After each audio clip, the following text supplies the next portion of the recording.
guess what? We kicked everybody else out last week, and we made them stay out this week. Period. Because there are 42 looks to talk about. We didn't want anybody else here to do it. No. We couldn't have. If we went 3 hours on one episode where it wasn't a ball, we were not going to do that today. So we told everybody, No, ma'am. Actually, they told us no. So yeah, they're all doing. They're working. And they're being traveling. College students. Yeah, they're at a drag show in Paris. With Cookie Cunty. David Healy. It's yeah. So people are doing things, but you know who's not doing things? Well, you know what we're doing? Talking about RuPaul's Drag Race. Period. But yes, hello. Emmy winning. We are talking about some Emmy winning shit. So period. Have you seen the videos on the YouTube channel where every time on the RuPaul's Drag Race channel, the outro video is Michelle Visage going, "Hey everybody, it's Michelle Visage. Do you want to see Emmy nominated gay shit?" Yes, I did. Way because they didn't win the Emmy.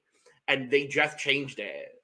Because they won. Because they won. I don't know what it's changed to now. But it's something different. I'm like, it's Michelle Visage talking about how they win an Emmy. So, period. And anyway, hi. Hello. And welcome to the Currently Unnamed Podcast, where we put the real and the tea in reality. And you can always come to us first to quench your thirst. I'm Logan Murphy. Say something gay. I'm drinking water, obviously. But I'm also drinking, not sponsored by Riot Energy, but I would gladly take a sponsorship. I'm drinking Riot Energy, 100% plant-powered energy drink. Today in the flavor Citrus Lime, which I'm really enjoying because I like citrus and I like lime. Wonderful. What citrus is in here? Lemon. White grape. White grape is not a citrus, the last time I checked, but, it's fine, and it's very delicious. Wonderful. Well, hello, you guys. I am Lana, your resident evil diva, and I'm here to give the tea, spill the tea, and drink the tea because unless we some tea, purr. And if you have some tea, you know what to do. Hit me up. I am not drinking anything. I did not grab anything to drink. Therefore, I'm not going to drink anything. But I do have on hand my cup mug. Panel full of cup mugs. I got a pen in it today. I've got my medication and I've got my fan. All right. But panel full of cup mugs. Cup mug. Cup mug.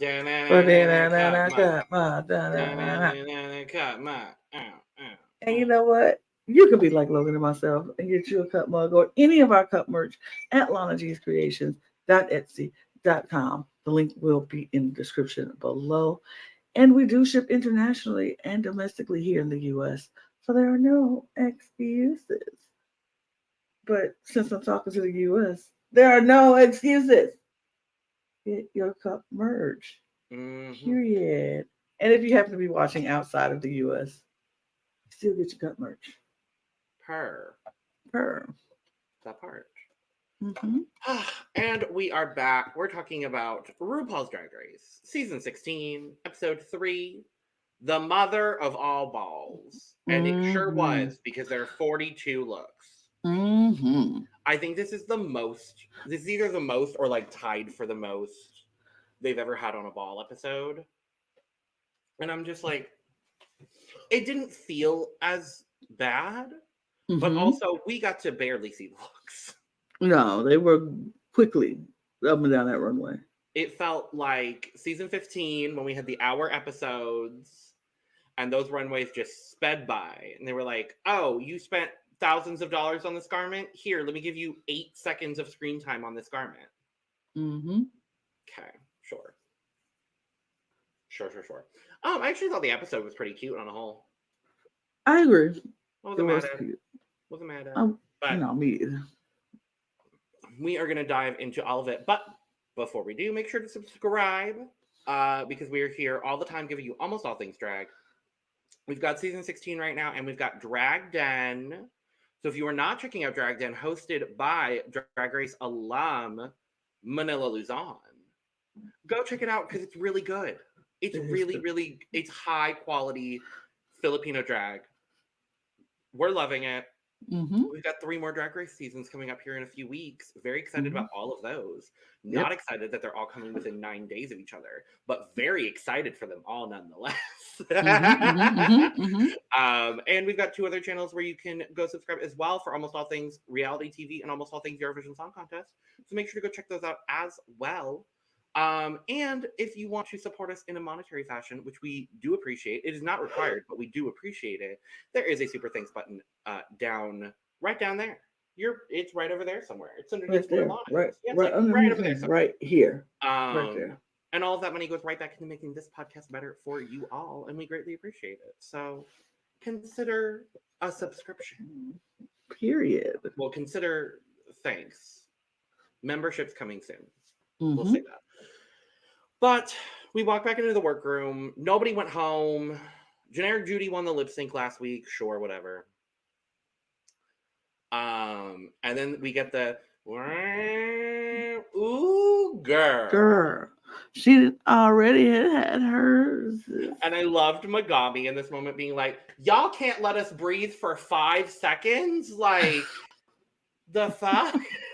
I loved Megami in this episode. We didn't get a whole lot of her, unfortunately, but the moments that we did get were her just being like, the fuck? Like, what? Huh? And then the first group girls come in.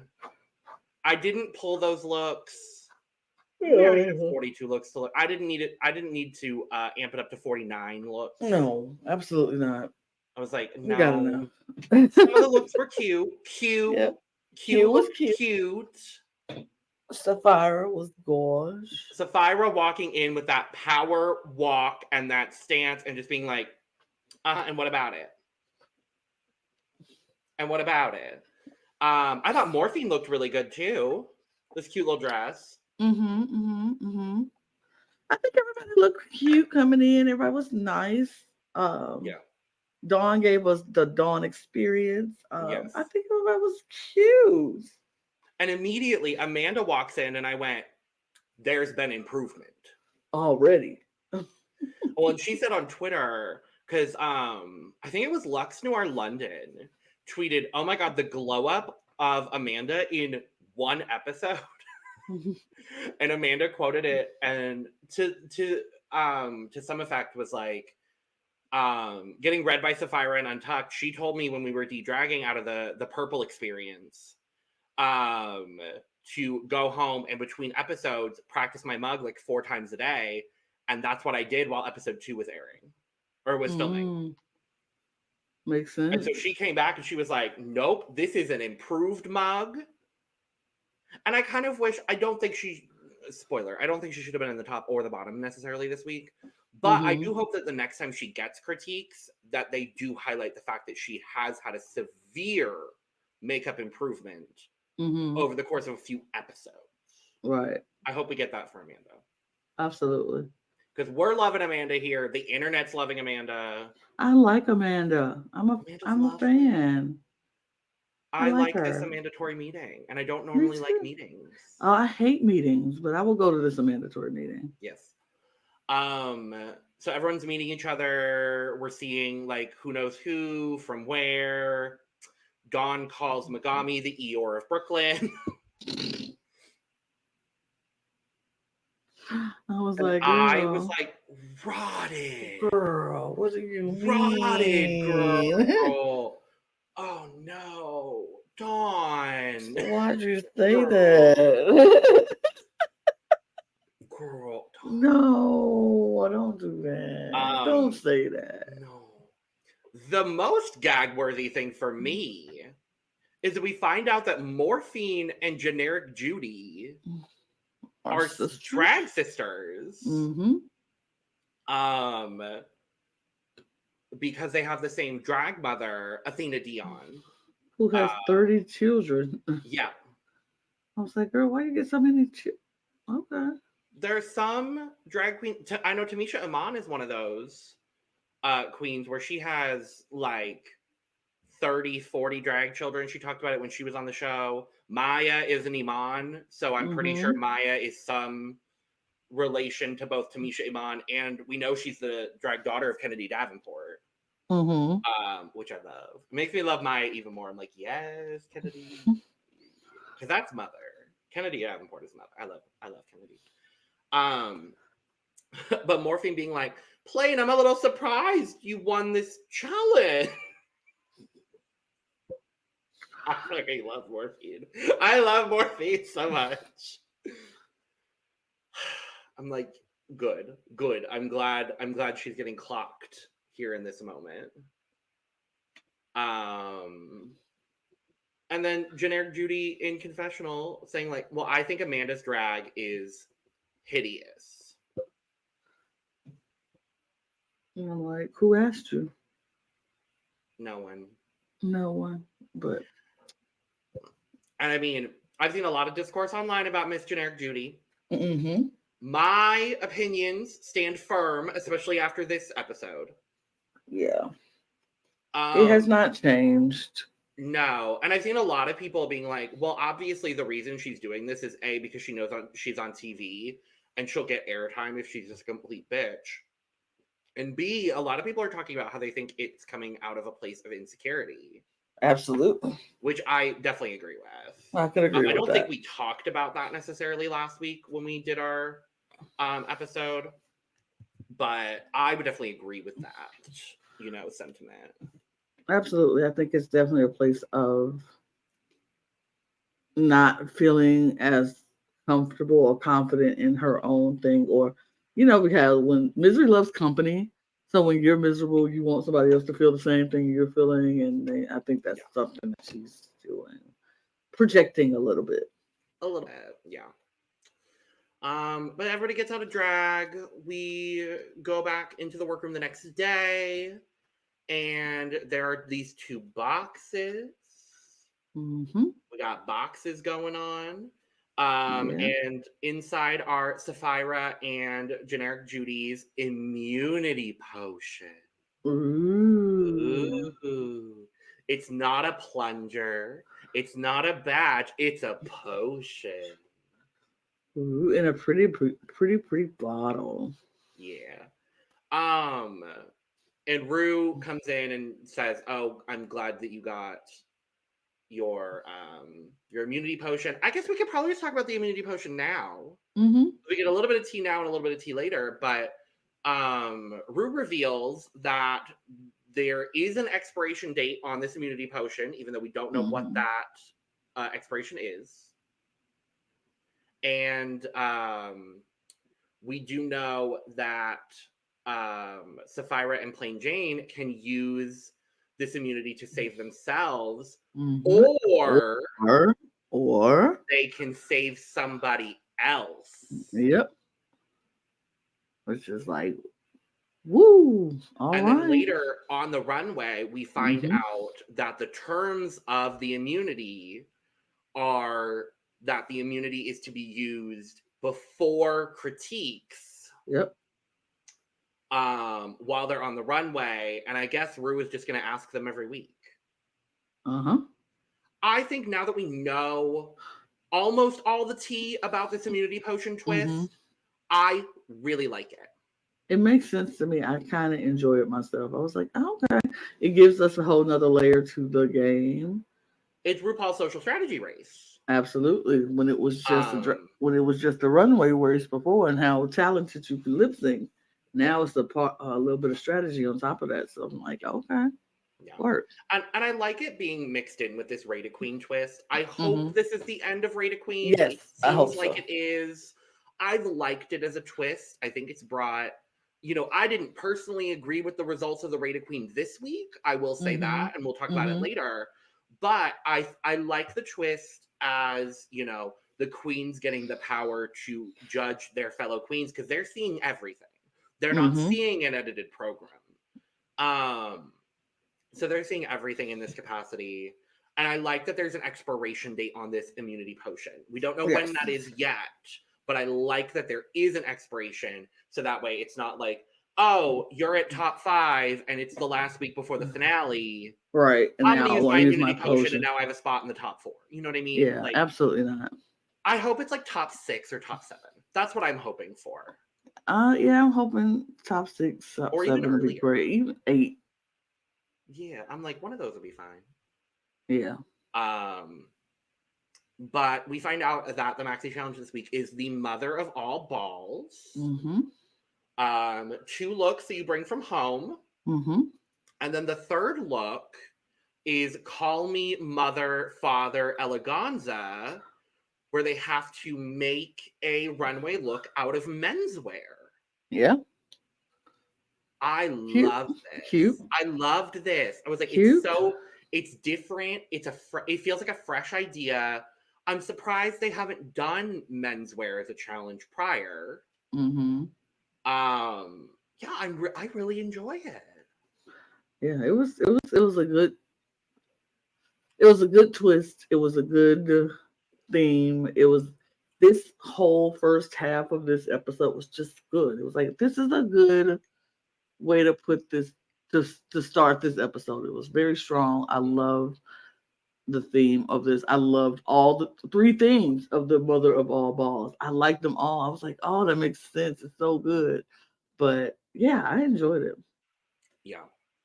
Now with these materials, Lana, provided we're in a scenario where you're an accomplished seamstress and couturier, we're in this scenario.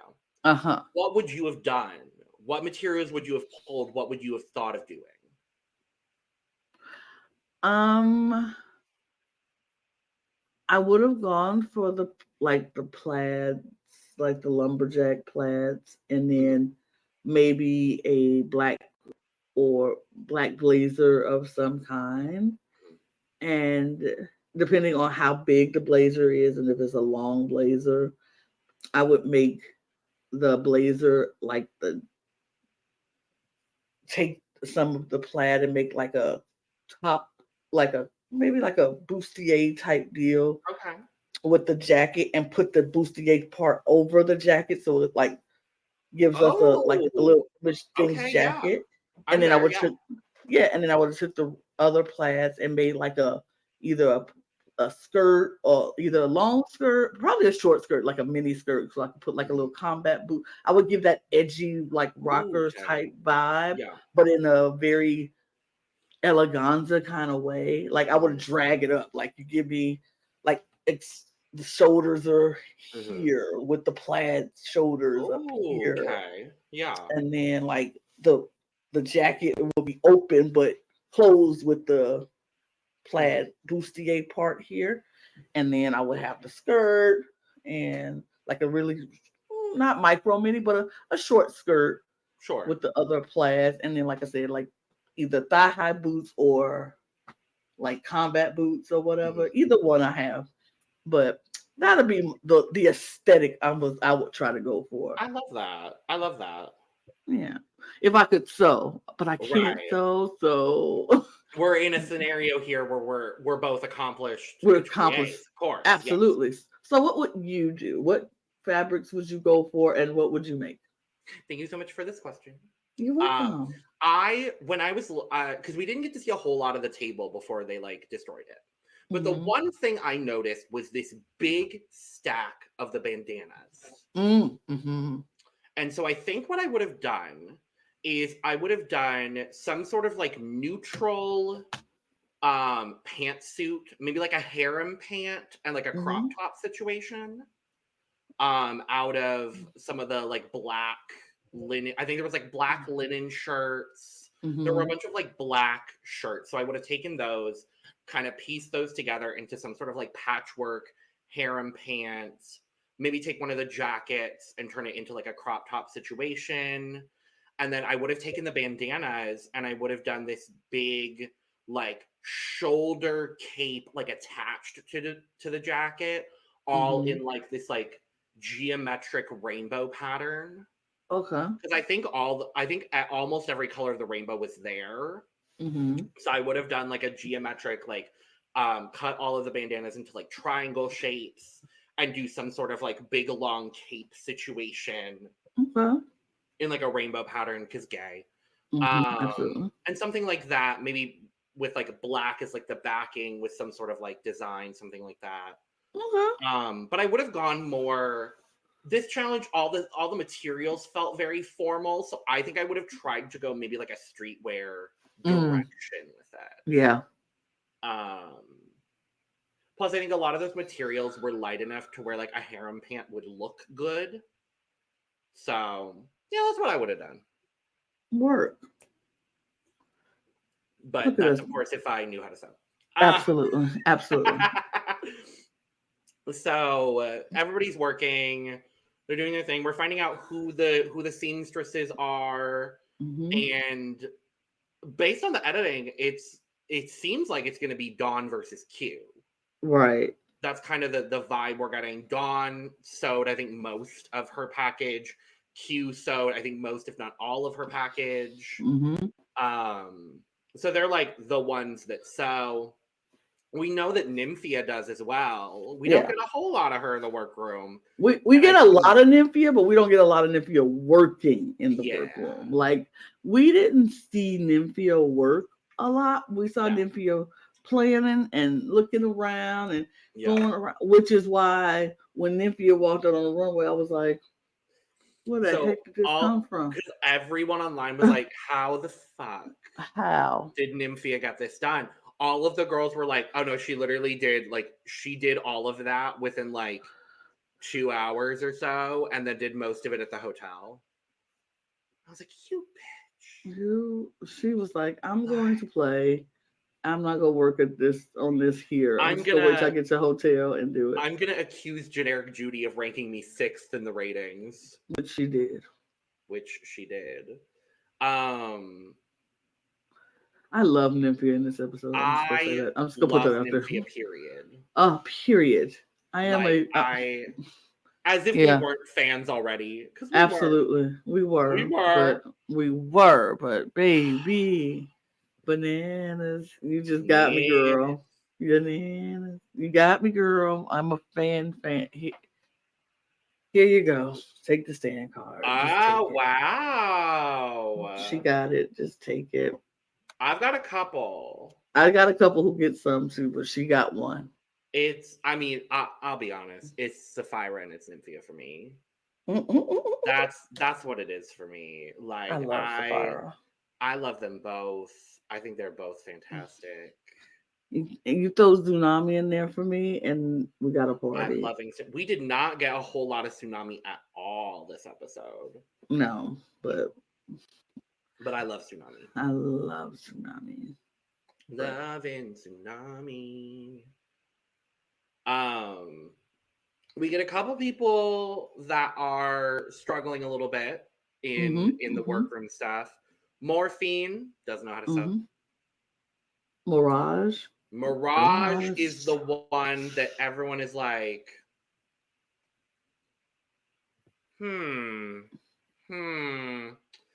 because I'll be honest, I was worried for my heel clacking diva because she had kind of just this like ripped up green sweater dress. I don't know. Like, I don't know. I was like, oh girl. Oh no. Like, no. What is that going to be? I'm nervous. I was nervous for her. I'm nervous for my girl, Mhi'ya, Iman Lepaige. I was like, I was worried a little bit for your whole team, Lana. Me too. To be honest with you. Absolutely, me too. I was like, this is not a good day for Team Lana right now. I was like, geez, look, on this draft, I was nervous. On the other draft, I was fine. I was like, who do you have on the other one? Nymphia and generic Judy. Oh yes. But I was decent on the other one because the other one we're doing, I have Sapphira and Mhi'ya. Yeah. But and then here I've got Sapphira, Plasma, and Morphine. And I felt okay. I felt okay. Yeah. I did not feel okay. I was like, ooh. Yeah. Because Mhi'ya was struggling. Hershii was struggling. I didn't know what Amanda was doing because we didn't get a lot of that. We'll talk about and I don't think it was all that bad. Mm-hmm.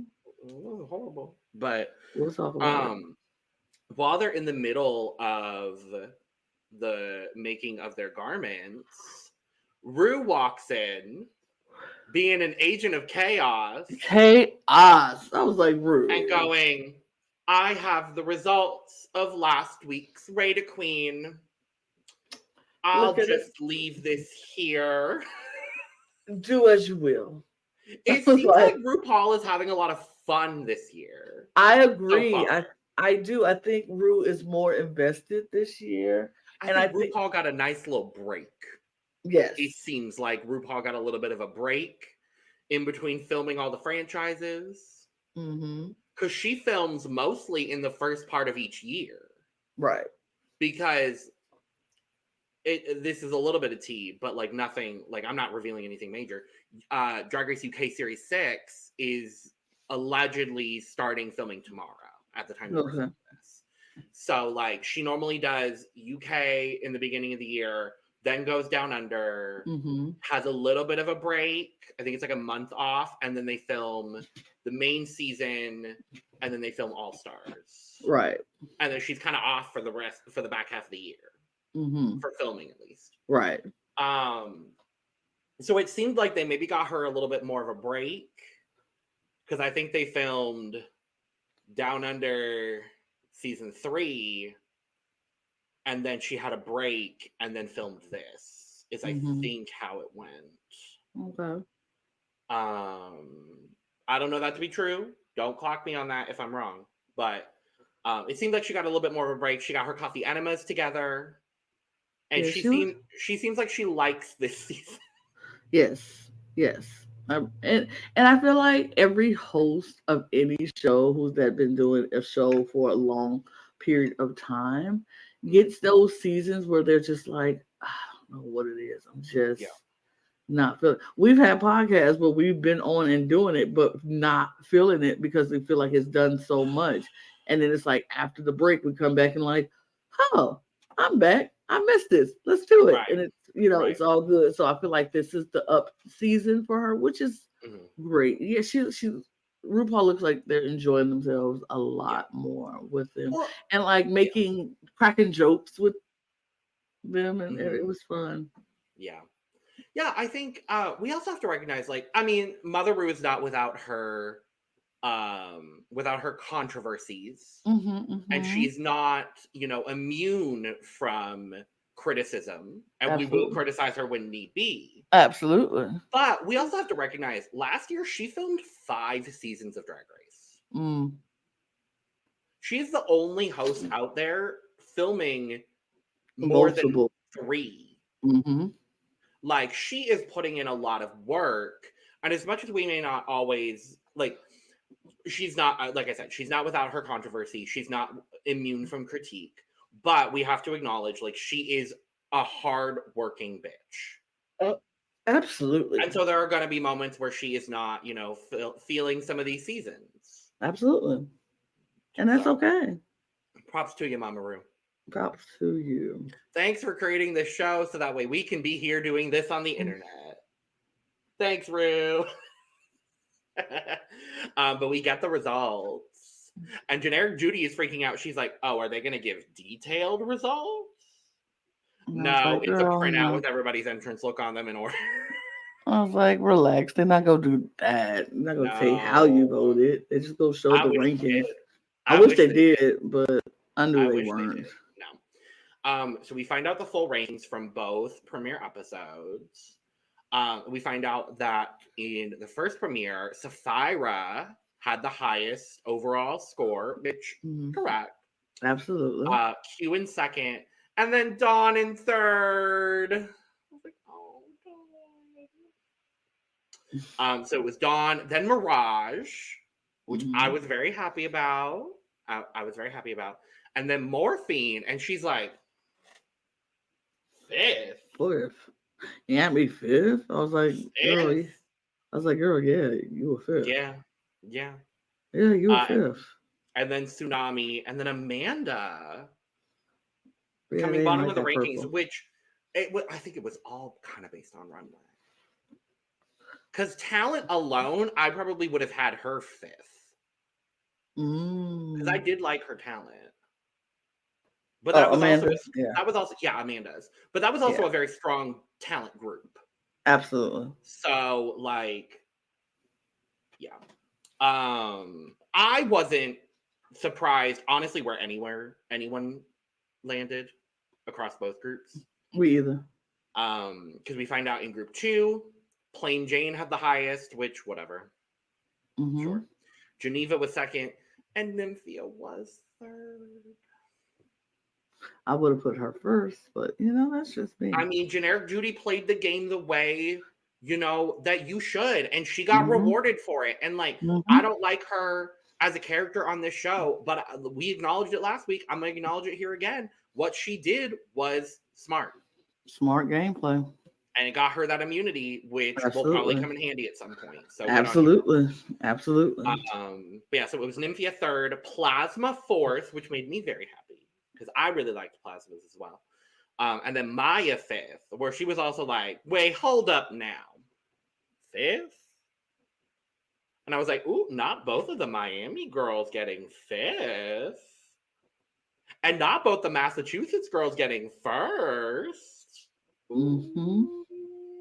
So yeah, Mhi'ya 5th, Hershii 6th, and Megami 7th. And Megami was not happy about the 7th. No, but I'm like, I understand it though. It was deserved. Yeah. I didn't think Hershii's performance deserved 6th, but that's just me. I think I might have put Hershii above Mhi'ya, but even Mhi'ya was still good. I would have put Mhi'ya and Hershii up. I mean, I don't know, but I like, probably. It was a strong talent show overall. Yeah. It's really what the thing was. I don't know. Well, I would have put Nymphia 1st. Mine would have been Nymphia, Geneva Plasma, Mhi'ya, Hershii, Megami, Plain. That's just me. Okay. But yeah. And they're like, ooh, the results. And Megami is a little worried now. Amanda's kind of like, whatever. Right. And she's like, Amanda. I love her. I love her outlook on the competition because I think she kind of knew as soon as she saw everybody else, she was kind of like, okay, I don't know how far I'm necessarily going to go in this. So I'm just going to have fun. Absolutely. And, I always wonder what I would do in that scenario if I walked in and I'm like, yeah, what I brought is not up to the standard of what everyone else brought. I mean, I'm just gonna have a good time while I'm here and know I'm a Ru girl regardless of what happened. I made it here, so exactly. But Megami's a little pressed and she's like, I just did something that was from the heart, and I'm hoping that doesn't, that trajectory does not continue into this challenge. I mean, girl, like I said, the message was great. The delivery was not. It was just what it is. Did you see Meatball did a parody of that at a show? You know who Meatball is? No. She's from Dragula. Okay. She did a full parody of it with she was holding up signs. And it was a full stupid thing. It was like one of the signs literally said, I bought these boards at CVS for $1.50. Inspirational quote here. And then the last one was protect bad drag. Stop. I was like, Meatball, you can't do this. Stop. Meatball, you can't do this, but also you're a genius. And the fact that you haven't been on Drag Race yet is stupid. Stop. But shout out to Meatball. We love Shout Meatball out. here. Sure. She follows me on Twitter. Good. I love her. But that's all, honestly, I had. I mean, we had one moment where, of course, we were being the chaos of agents of chaos again, was trying to stir the pot a little bit between Mhi'ya and Morphine, and they were like, "You're both from Miami. Do you know her?" And they're like, "I know of her." I tipped her $1 once. Right. I was like, Ooh, "Oh no, not $1." It was very shady, very shady." But yeah, that we just get people going through the conversations with Rue. Really, just some people knew what they were going to do, had their ideas in place, and then some people got after that conversation was like, "Oh, I don't know if this is right. I don't know if this will work." Mm-hmm. And so it was interesting to see how people either switched it up and changed the game and did something different, or if they just was like, "Let's just go and see what we got." So it was interesting in that aspect. But yeah, anything else in the because world? Hershii walked up to RuPaul with a skirt made of socks. Yeah, Which honestly yeah, probably would have ended up being better than what she did do. probably should have did the socks. Probably should have done the sock skirt. I guess, but but that's all I had. So let me see. Oh, we had Hershii have her. We did have a little Emmy moment with Hershii. oh yes, the And moment I knew Hershii was going home. Absolutely. Like, oh yeah, because she's talking about how she's been doing drag for so long. She started doing parody videos. Mm-hmm. The first ever acknowledgement of Tyler Perry as a drag queen on Drag Race, which is true. He may not consider himself one, but like, but in Diva that is moment, a drag character. Absolutely. Absolutely. So, that's what she said. That's how when she started doing drag is when she saw Tyler Perry as Medea and was like, "I want to do something like that and be funny." So she grabbed a wig and snatched it on and started doing videos, and that's how Hershii was born. And I found that very interesting. I was like, 2 weeks in a row we're getting Hershii content.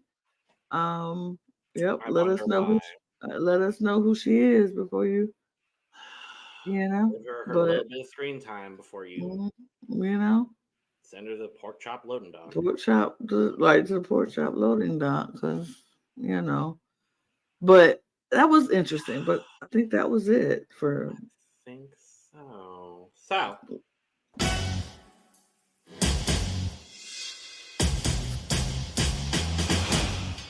It's time to go to the runway. We got a lot of looks, so a lot of looks to discuss. We've got a judging panel, and Isaac Mizrahi did not get the fashion note of the day.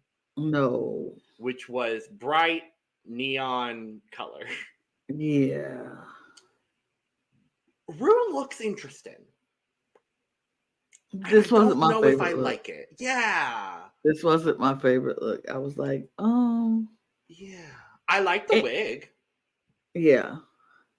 I thought Rue looked interesting, and walking out, she looked like she was in pain with that pain smile on her face, like. I was like, "Are you all right? You look. I don't know what's happening. Are you okay? Right? Were you all right, girl? But you need to breathe into the paper bag. Like, I think the corset was just too tight. Honestly, it seemed like it. Michelle looks cute. Mm-hmm. I did score RuPaul's look ahead of time. Okay. David Healy. Mm-hmm. We're trying to make you proud of us, David. Yes. Even though you're gallivanting in a nightclub in Paris somewhere at this moment. Right. I gave RuPaul a 77 for this look. Mm-hmm. I gave RuPaul a 70 for this look. I do have to say, I love what Carson is wearing. Mm-hmm. Like, I want this jumpsuit. I want this two-piece. It's very cute. Yeah. It's very cute. It's very street wear, like it looks Mm-hmm. comfortable. It looks which very is comfortable. Which is something that I would not think Carson Kressley would do. Yeah.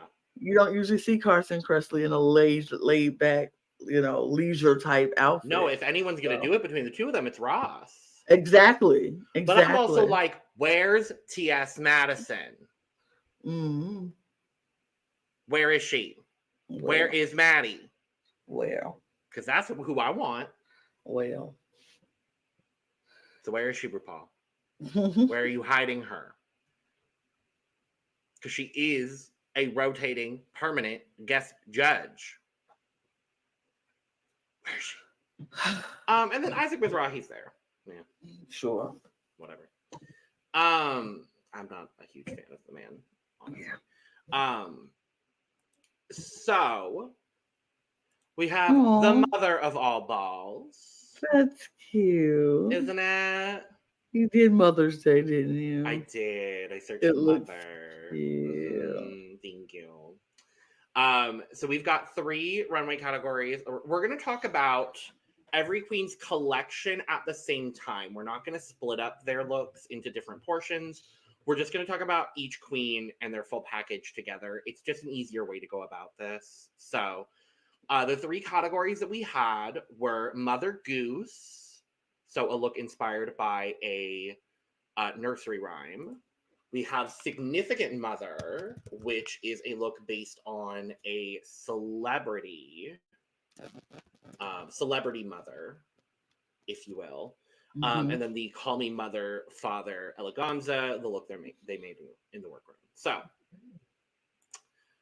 first up, we have Morphine Love Dion. Now her Mother Goose. I'm trying to remember what the inspiration. Some of these I was like, what the fuck are you doing? So Morphine's nursery rhyme was a man and a maid, which I had never heard of personally.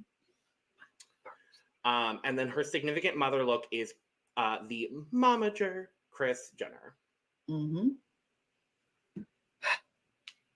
So I never heard of the Mother Goose one, so I was like, it just looks like a maid costume. So I don't know what you want me to do with that. I was just like, I don't know what you want me to do with that. And amongst all of that, I personally think that was her most successful look. Oh. I mean, to me, Morphine gives me tries too hard. Like, everything is about one part of her body, and she just plays it to, like, I get you proud of your BBL, girl, but everything ain't about your BBL, and you make everything about the BBL.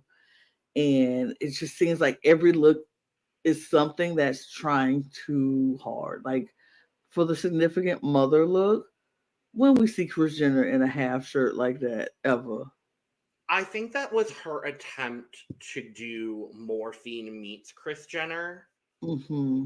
I think that's what she was trying to go for. I'm not saying it was successful because I don't think it was, but that's what I think she was going for with that.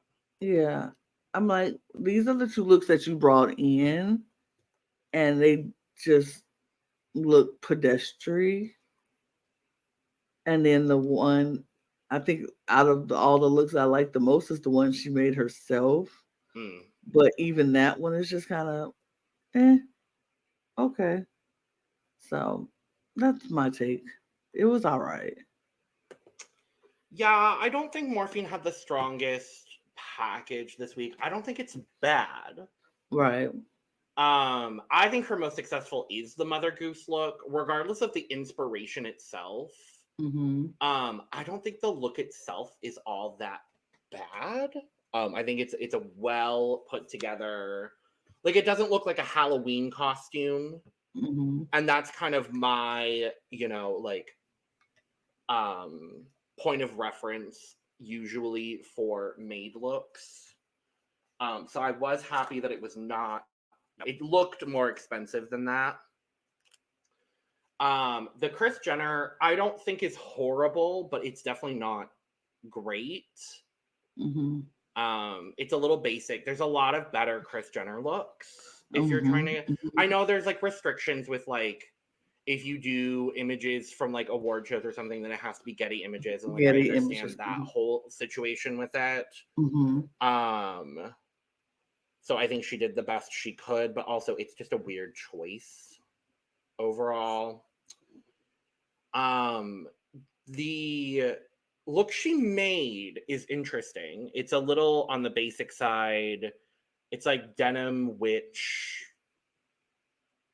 with a fat ass. Like, I'm not getting anything groundbreaking from her look. I would not have put her in the bottom personally. And I mean, we are going to do the mathematic scores, so maybe I would have. But based on first impression, I don't think I would have had her in the bottom this week personally. But I don't think she had the strongest collection out of the bunch. Yeah, same. Scores, Lana. Okay, so for look number 1, I gave her 70. Okay. For look number 2, I also gave her a 70. And for look number 3, I gave her a 73. Okay. I'm going to give look number 1 a 74. I'm going to give look number 2 a 67. And look number 3, I'm going to give a 71.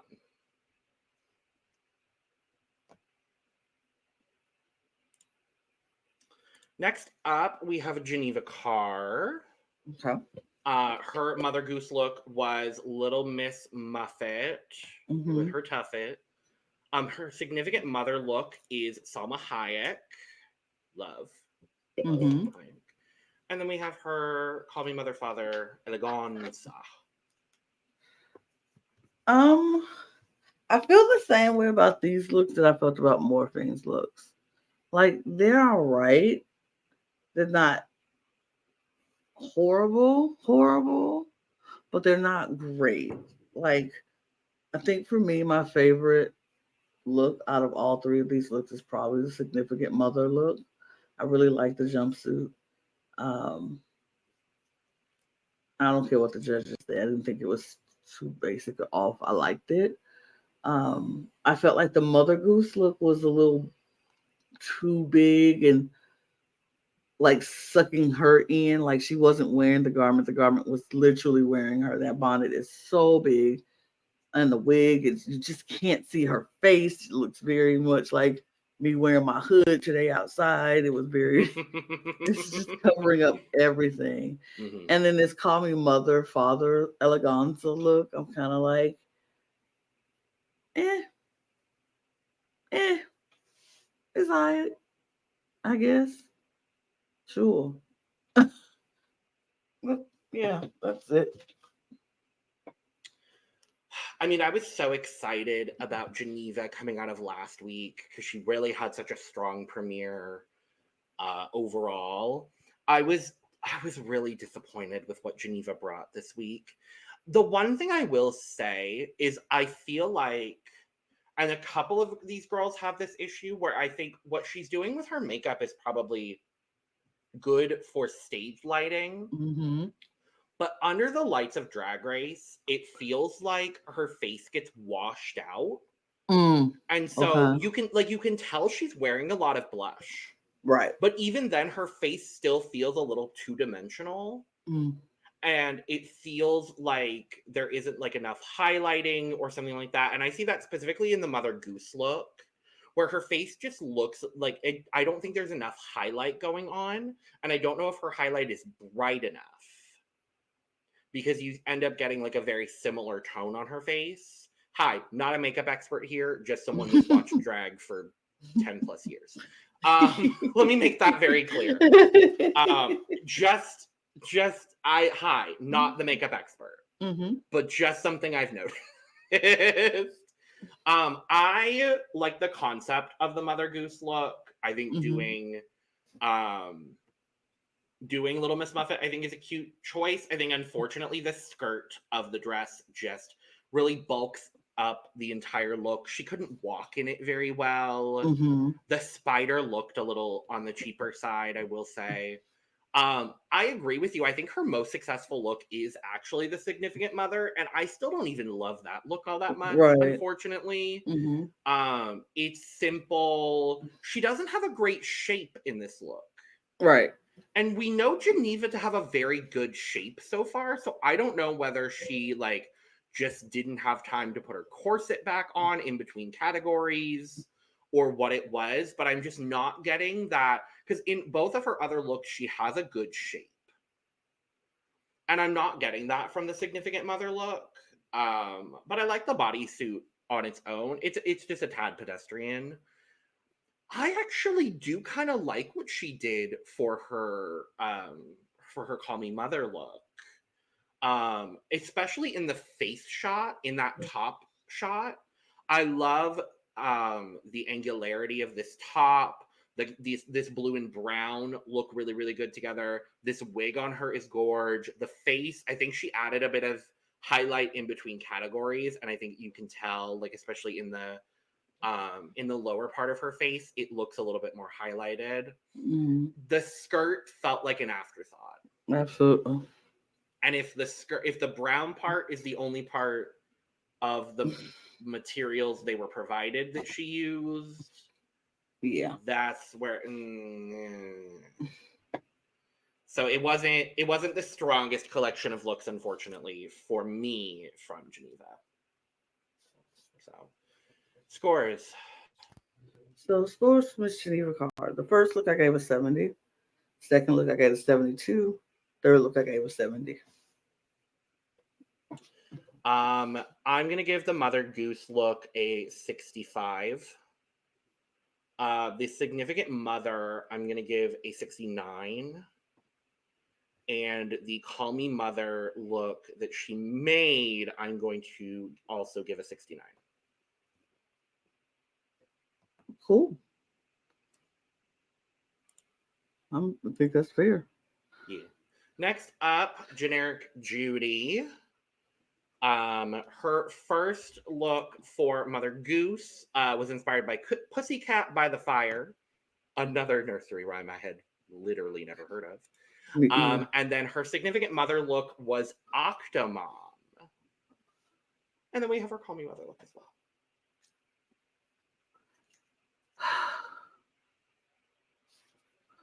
These looks.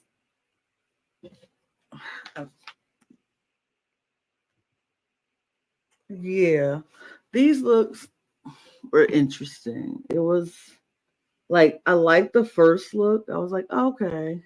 Although I never heard of the fairy tale or the nursery rhyme or whatever, I like the look of it.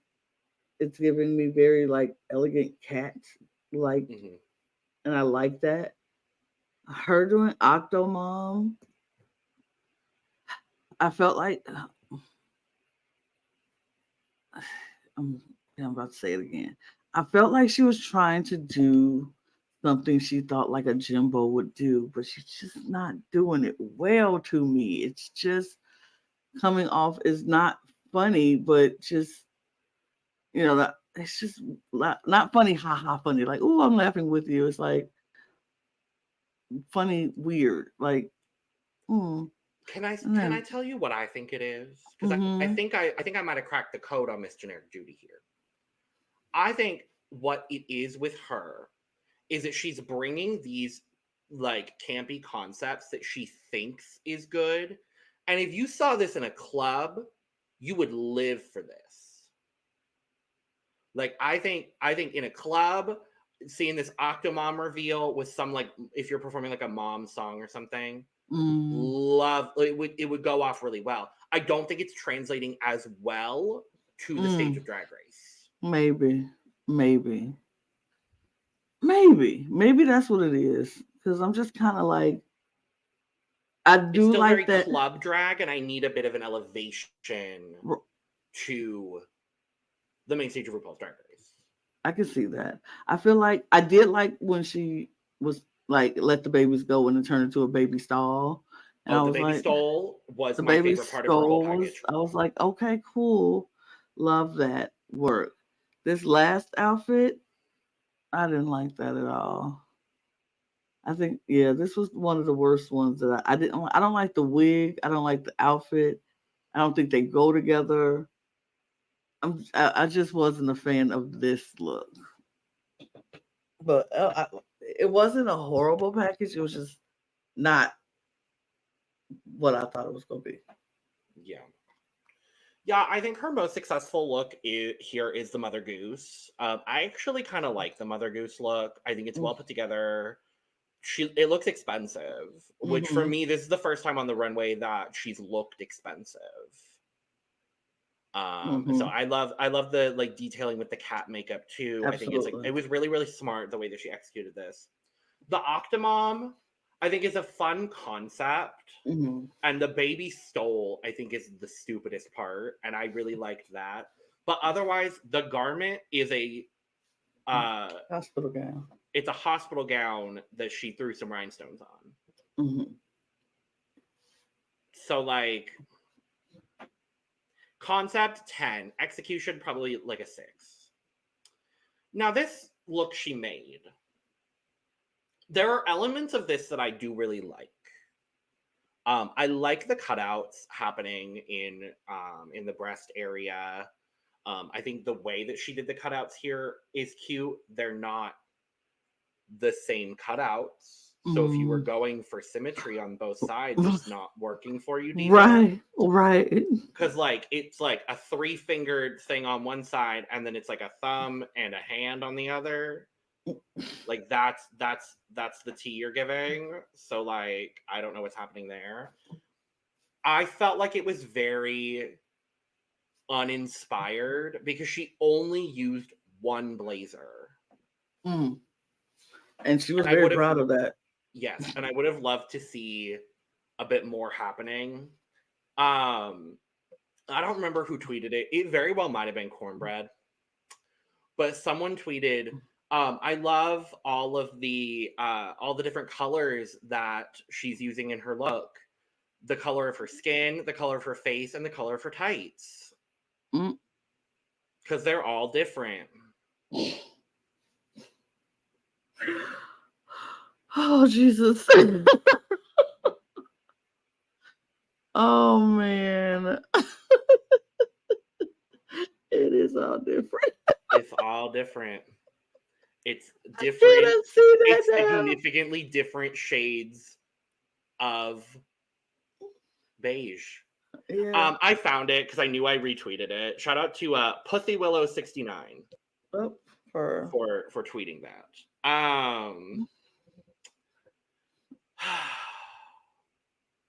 Yeah. That's all. Okay. Scores for Generic Judy. So for her first look, I gave her 75. For her second look, I gave her 74. And for her last look, I gave her 60. I'm gonna give her Mother Goose. I'm gonna match your 75 there. I think it's a pretty good look.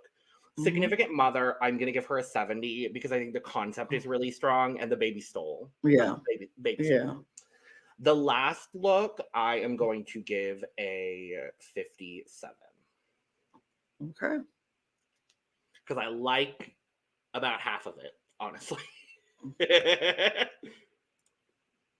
Next up, Plasma. Her nursery rhyme was Tweedledee and Tweedledum, which I didn't realize was a nursery rhyme. I don't know if that's just me being young. I didn't think that was a nursery rhyme. I thought that was a character in a fairy tale, but okay. I don't know how loosely it was supposed to be nursery rhyme or fairy tale or whatever. And then her significant mother was Anne Boleyn. And then we have the look that she made. Plasma, my plasma. I do enjoy plasma. This. Wait, I'm trying to look and see. What did I do? Okay, yeah. it runs along the same lines as before, as Plain Jane and um, Morphine. It's just, it's not horrible, but it's not my favorite. It's kind of like the Mother Goose, sure. Amberlynn, sure. The last look, eh, not really feeling that.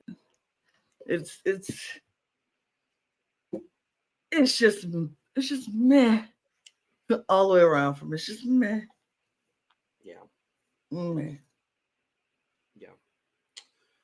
I think her most successful look for me is the Anne Boleyn. Mm-hmm.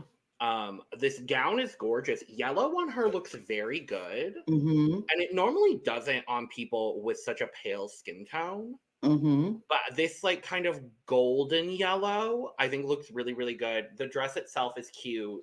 I think it's lovely.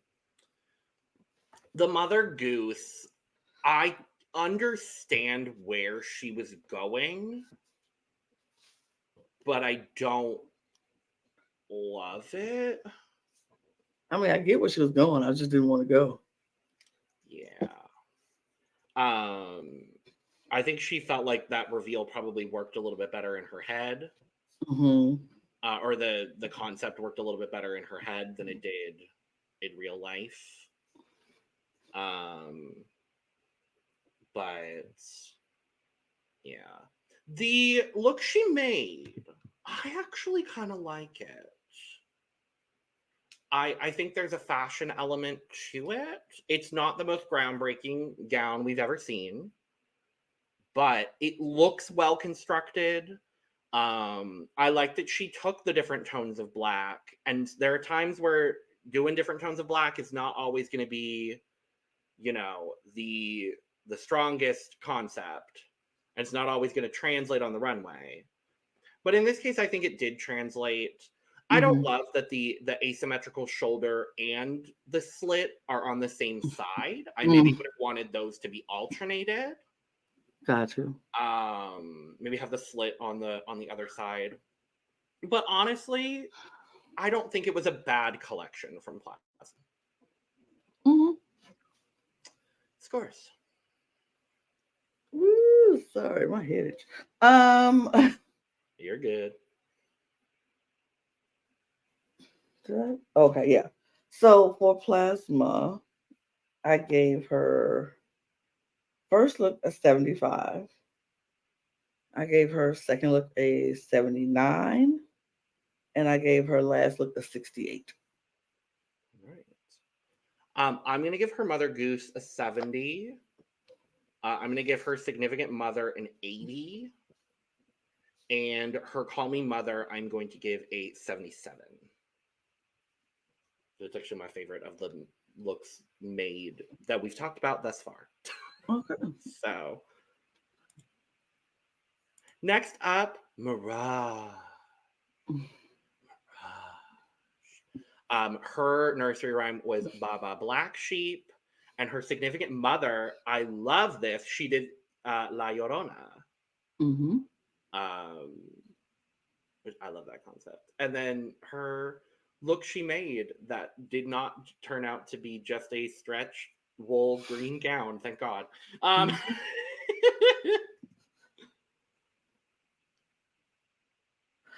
I loved her first look. I liked the blah blah black sheep look. I thought that was my favorite look that she had.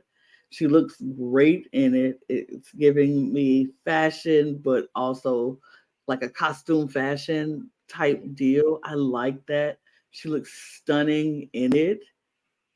I enjoyed that. The second look I liked. I don't know the reference, but I love that bodysuit on her. So La Llorona is a character in Mexican folklore. Okay. I'm not gonna get all these details right. Don't come for me. But talking to the audience, not you, Lana. She is a figure in Mexican folklore who she's like a spirit of like drowning children. Like that, her whole story is around like drowning her children. And so she's forever like mourning the loss of her children, which is why like She had like the tears going on, and she had like all the water details. Okay. I liked the way it looked on her. I like how that's supposed to be like her hair wrapped around Mhm. all around the bodysuit. It looks very much like slicked on hair instead of just like, if somebody painted something. It's very cute. And I'm very impressed with what she came up with in the workroom after what we saw was probably looking like a disaster. This actually turned out looking good. And I think what it is that she sold it very much on the runway. And I enjoyed these three looks from Mirage. I think she's somebody to look out for. I like her aesthetic. I like how she performs things. And I'm just gonna say this: I can't get her song out of my head. I still hear that You think song. I'm a You think bitch? I'm a bitch? Well, I Yeah. am kind of. I'm like, I I put your man enjoy on a that. leash. Right. All men are dogs. I'm in a dog. It's so good. So good. I can't get it out of my She head. is. A lot of people thought that like Amanda was gonna be the let loose of the season. Mm-hmm. Oh, I'm so sorry. Yeah. Really, it's Mirage. Yeah. Yeah. Because that's the song I had stuck. That and Whiplash. Were the ones I had Whiplash. stuck in my Yeah, head. they're stuck in my head the whole time. It's like Whiplash. it's just so good. But Yeah. overall, I enjoyed this package. I agree. I think Mirage had one of the stronger packages for sure. I don't know that I would have put her in the top because I think there was a lot of quality towards the top. I would have put her towards the top though. Absolutely. I think my favorite look as well is the Mother Goose. I love that she took this black sheep concept and made it this like slutty fashion girl going shopping for wool. I'm like the whole story around it I think was really really smart. I like what she did with the La Llorona look. I do think there was a bit more acting she could have done. To really sell the character because it is a very like dramatic, very sad story. And so she went kind of more of like a fashion presentation with it, which I don't think is bad, but I wanted a bit more character from it. But we got plenty of character in her Call Me Mother look. I think the way that she styled this was so smart. I love that she made it a two-piece. I don't love that we had two-piece garments from her on this, but both of them are very well executed. I like how she ended up turning this into this like sweater and skirt with the detail on the with the piece on the arm. I think it all turned out really really good. So, scores for Mirage. So for her first look, Mother Goose, I gave it an 85. For her second look, I gave it a 76. And for her third look, I gave it a 74. I'm gonna give her Mother Goose also an 85. I'm gonna give her La Llorona a 75, and her Call Me Mother, I'm gonna give her a 79. Okay. Next up, Q. Baby. Girl. Her mother goose, her Mother Goose look being the Man in the Moon, and her significant mother being Judy Garland. This first look is everything for me. This first look was everything. I was like, yes, Miss Q. Period. I love it. I love it. It was so good. I love that headpiece so much. It was such a standout. It was such a moment. It was so good. The Judy Garland look, I liked it. I was like, oh, I didn't know I was going to like it as much as I did, but I do. But it's still, it pales in comparison to the Mother Goose look, but it's still good. And then this Call Me Mother look, girl, you did that. You made that up in here work. work. Yeah, I mean, Q is, and I would love to say that Q is the fashion girl of the season, but I think there are several fashion girls of the season. That's the thing. This Man in the Moon look was one of my absolute favorite looks of the night by far. By far. It's so intricately done. I watched a TikTok. I don't remember who encrusted the moon headpiece, and I'm so sorry, but I just watched a TikTok the other day about it. But I think it's so gorgeous. The Judy, I think, it's a faithful recreation done in a very drag way, and I really appreciate that from Q. And the presentation of it, I think, was Gina. And this look she made, I love this big backing piece. I do love that she went corset bodysuit, but it was very embellished with a lot of things. And I think overall it's gorge. Like, absolutely gorge. So, scores for Q. For Q, I gave her first look a 95. I gave her second look an 80. And I gave her third look an 85. I'm going to give her Man in the Moon, I'm going to give it a full. Okay. I really, really liked it. I'm going to give her Judy an 86. And her Call Me Mother look is going to get a 92 from me.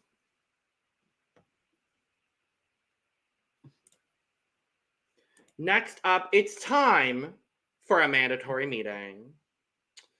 Her first look, her nursery rhyme was Little Pussy. Again, heard of it. But, and then her significant mother was Michelle Visage. So stupid. So stupid, and yet I think that's the most successful look for me. Yeah. I would agree with you. I think that was the most successful. I'm not a fan of the third look, her Call Me Mother look. It's it's not horrible. I think I like the wig more than anything. And yes, I can see the glow up on the makeup, which I appreciate in that. Not so much. Well, I mean, I think it's good. I'm not a fan of. I mean, one thing about a mandatory meeting, she go stick with her brand, and she go market herself. And Lil Pussy is getting a lot of airtime here on the show. Yes. And she go make sure she put that out there. We'll see Little Pussy merch coming out very soon, I'm sure. I'm pretty if it's not sure already she out has there. My Pussy merch. I'm pretty sure. If it's not out there. But yeah, I think these looks are okay. They're all right. Michelle's, I think the significant mother look is the best. But it was all right. It was all right. Yeah, I don't agree with comments made later on in Untucked about her package, because I don't think that's the case. I think Amanda did a pretty dang good job here. The Mother Goose look, I mean, it's a cat stole. We went from baby stole to cat stole. Absolutely. I'm not mad at it. I like this like high cut baby doll dress that she's got going on. The wig is cute, whatever.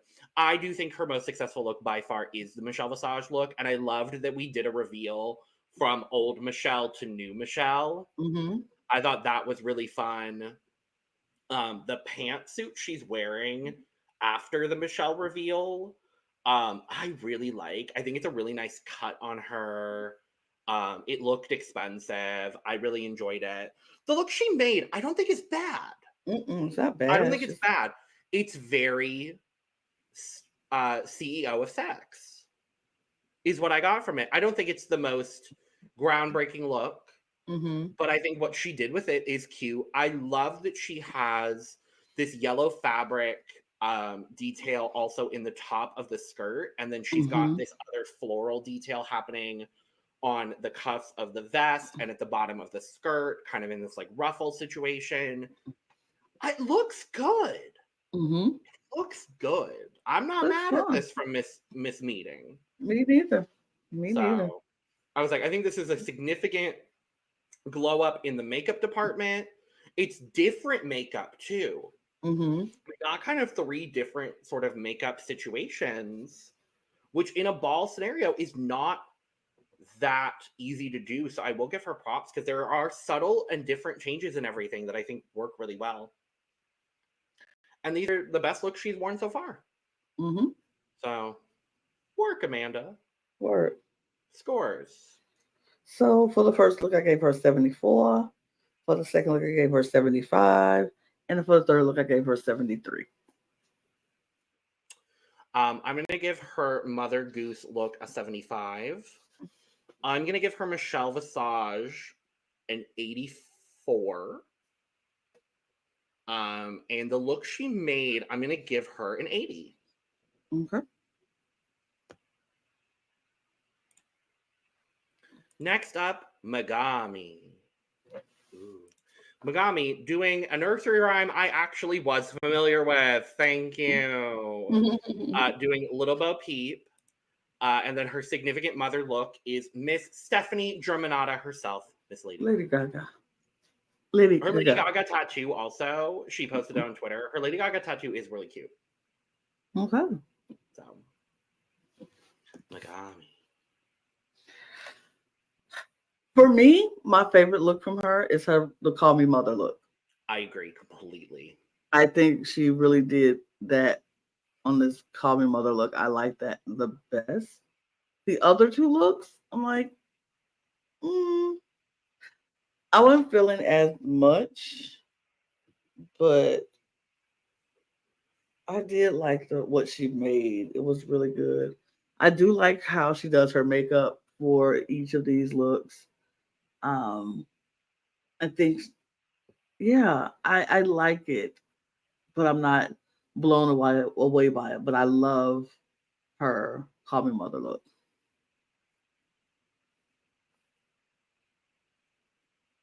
Yeah, the Call Me Mother look I think is by far the most successful look here for me. I love it because in the workroom she was kind of like putting pieces together, and I was like, ooh, I don't know. But I think that turned out really, really good. This kind of like Rosie the Riveter inspired like construction worker sort of situation. I love the skirt where you go from the jean into like the red plaid or into the red bandana into the darker denim. I think that's really, really nice. The significant mother, I don't think this is a bad look.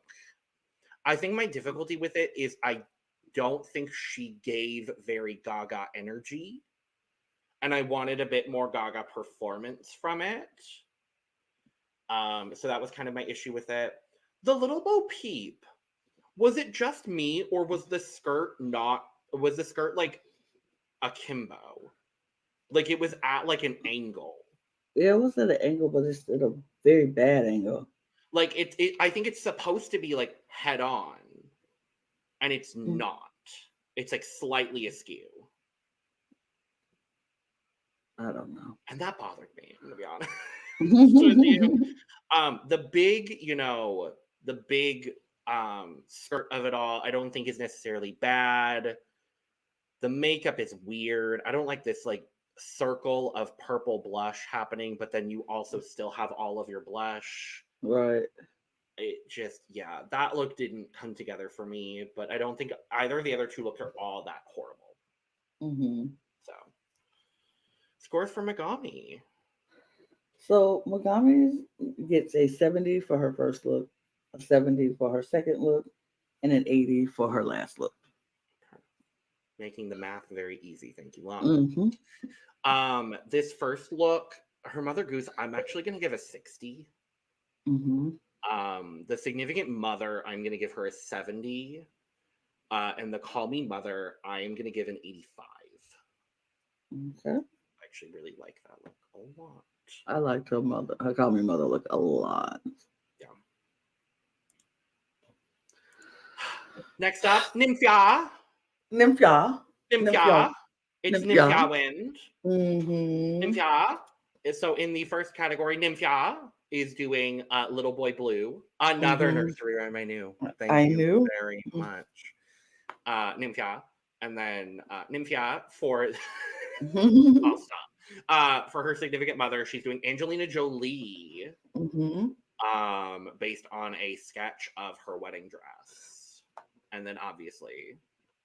I mean, the thing we all want to talk about, what the fuck is this Call Me Mother look? This is one of the best looks that has ever been made on RuPaul's Drag Race. Baby. Ever.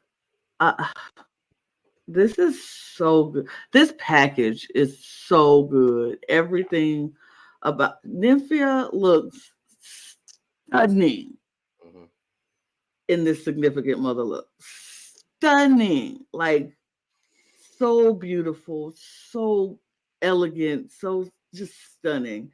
And this Little Boy Blue, I'm like, yes, it is Little Boy Blue in drag, and I love it. It's so good.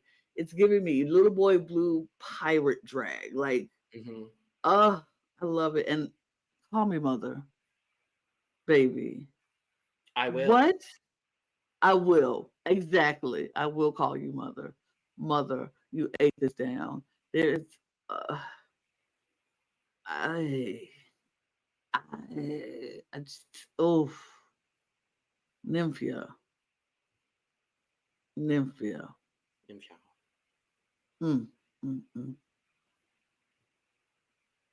I love her.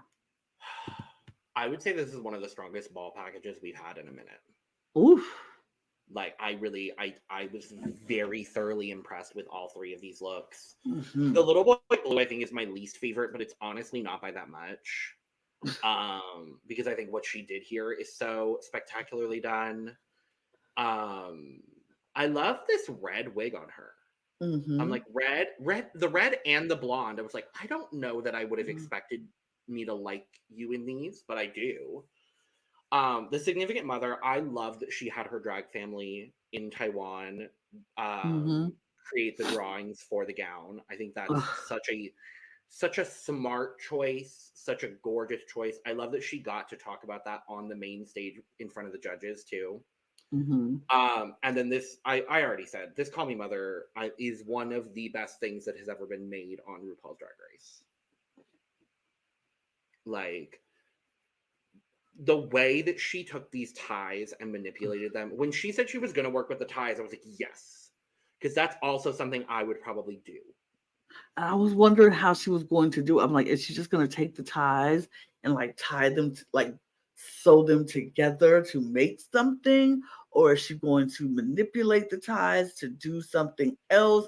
And no, she's going to make a brown leather coat skirt. Well, that's what she's going to do, Lana. If I have one critique, and it honestly doesn't take away from the look she made, everything else is so neutrals. The boots. That I wish the boots were not this bright neon yellow. It doesn't take away from it for me, but if everything else is neutrals, I just wish we had had that as a neutral as well. I feel like maybe yellow was in one of those ties. That color yellow.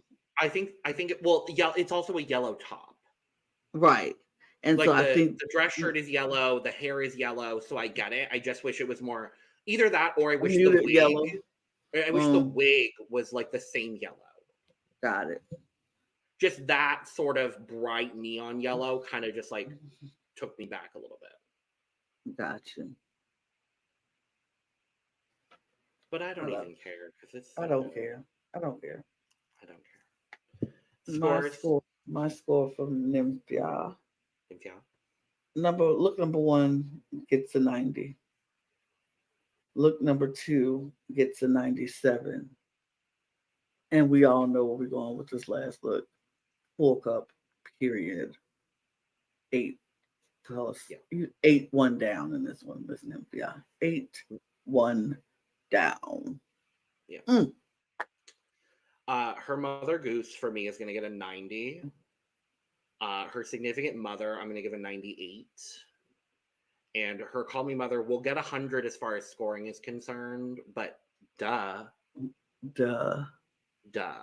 Absolutely. Absolutely. So good. Next up, we have Mhi'ya, Iman, Lepaige. Her first look for the Mother Goose category, she is doing Mary's Canary. Okay. And then her significant mother look is Lil Kim. Mm-hmm. Allegedly. It is Lil Kim. Yeah, you're right. I'm about to say, there's no alleged to it. It's Lil Kim. Lil Kim with Missy Elliott energy. No, this is what my problem was with Michelle Visage. She act like she don't know hip hop. She act like she don't know. Lil Kim had that energy, and one of Missy's inspirations was Lil Kim. Stop trying to act like you don't know that. And if you don't know that, then don't sit here and try to say she looked like Missy. When I could see why you're saying she looks like Missy, because she's a big black woman.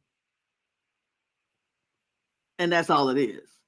She was just trying to give you Lil Kim, but you looking at, oh no, you got a big round face and you're a bigger woman. You kind of look like Missy. That ain't what she was giving you. She was giving you Lil Kim energy, but you're saying she looked like Missy because that's who you think she resembles because of her body type. Oh, I don't think it was that. Oh no, that's exactly what it was. You think? Absolutely, because looking in this picture, her face does look like Missy Elliott. I could see her saying the resemblance is Missy Elliott, but that's not what that girl is giving you. She's giving you Lil Kim. But because she's a big black woman, you automatically assume she's giving you Missy because Lil Kim wasn't a big black woman. She was a smaller woman at the time. Well, she was a smaller woman, and she was known to be a sex kitten. And she's not going to give you that ever because she's not small like that. She's not going to give you that little skinny sex pot. She's giving you her version, her drag version of Lil Kim. But because she's a bigger black woman, she's seeing Missy Elliott. And that's all she's seeing. It had nothing to do with her energy and how she's matching Lil Kim energy or Missy energy. It's because she's a bigger black woman on this stage. And so all you see of her is Missy Elliott. Oh, I didn't take it like that at all. I get what you're saying for sure. I saw it as, because I'm familiar with both. For me, it gave a little bit more low-key energy in the actual performance of the garment, which is why, for me, I saw a little bit more like Missy Elliott energy, because Missy has that sort of like lower-key sort of energy where Lil Kim has a bit more energy to the performance. That's what I saw it as personally, but I see what you're saying. I would switch it around because if we're talking about energy, Lil Kim isn't the dancer. Lil Kim doesn't dance. She's very low-key sexy. Her vibe is very it's just done with the beat. And Missy is so the energy is switched for me. Like Missy's the dancer. Is it a bottom type dance? Yeah, she kind of takes it, but Lil Kim is the one who's low key, who's like, you want to tangle with the beat? That's Lil Kim. Missy ain't that. But it just like you only see Missy because that's who you want to see in the bigger black woman is Missy. When she's trying to give you Lil Kim, that outfit is nothing like Missy. That outfit says nothing to Missy. That outfit says Lil Kim. That was my gripe with that moment. I was like, stop trying to do that. Stop doing that. All black people don't look alike. It just because somebody's a bigger girl doesn't make her Missy. And when she's giving you Lil Kim. But other than that, do I think her Lil Kim look was great? No. No. Do I think I liked her Mother Goose look better, but I do agree with the feathers covering her face. It's too much plumage in the face. But I didn't hate her call me mother look. I'm gonna be honest. I didn't hate it, but I understood why I wasn't at the top. But I didn't hate it. But I think her significant mother look was aight. It was aight. I actually feel like her most successful look was the look she made. Mm.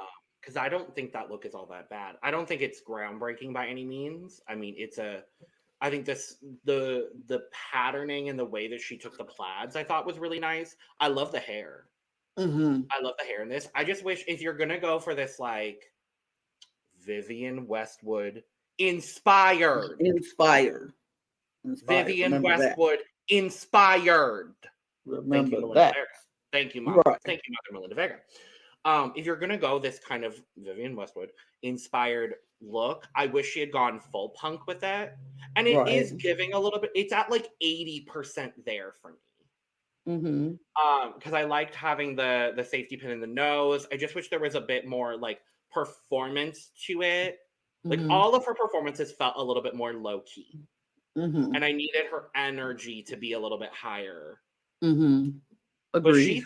But she said she is high energy and she is bubbly, loud. And I will say I do have to agree with Miss RuPaul. I've seen nothing of the sort so far. No. So far. She needs to come with it a little bit. Agreed. I love that moment where she was like, no. And Ru was like, okay. Yeah. The Mother Goose look, I don't mind. I just wish the whole gown was pulled down. Mm-hmm. I just need the whole thing to be pulled down because it blocked her face the whole time. Mm-hmm. Mm-hmm. That's really all it was for me. That's it. So, scores for Mhi'ya. So for Miss Mhi'ya, I gave her first look a 73. Yeah, 73. I gave her second look a 71, and I gave her last look a 75.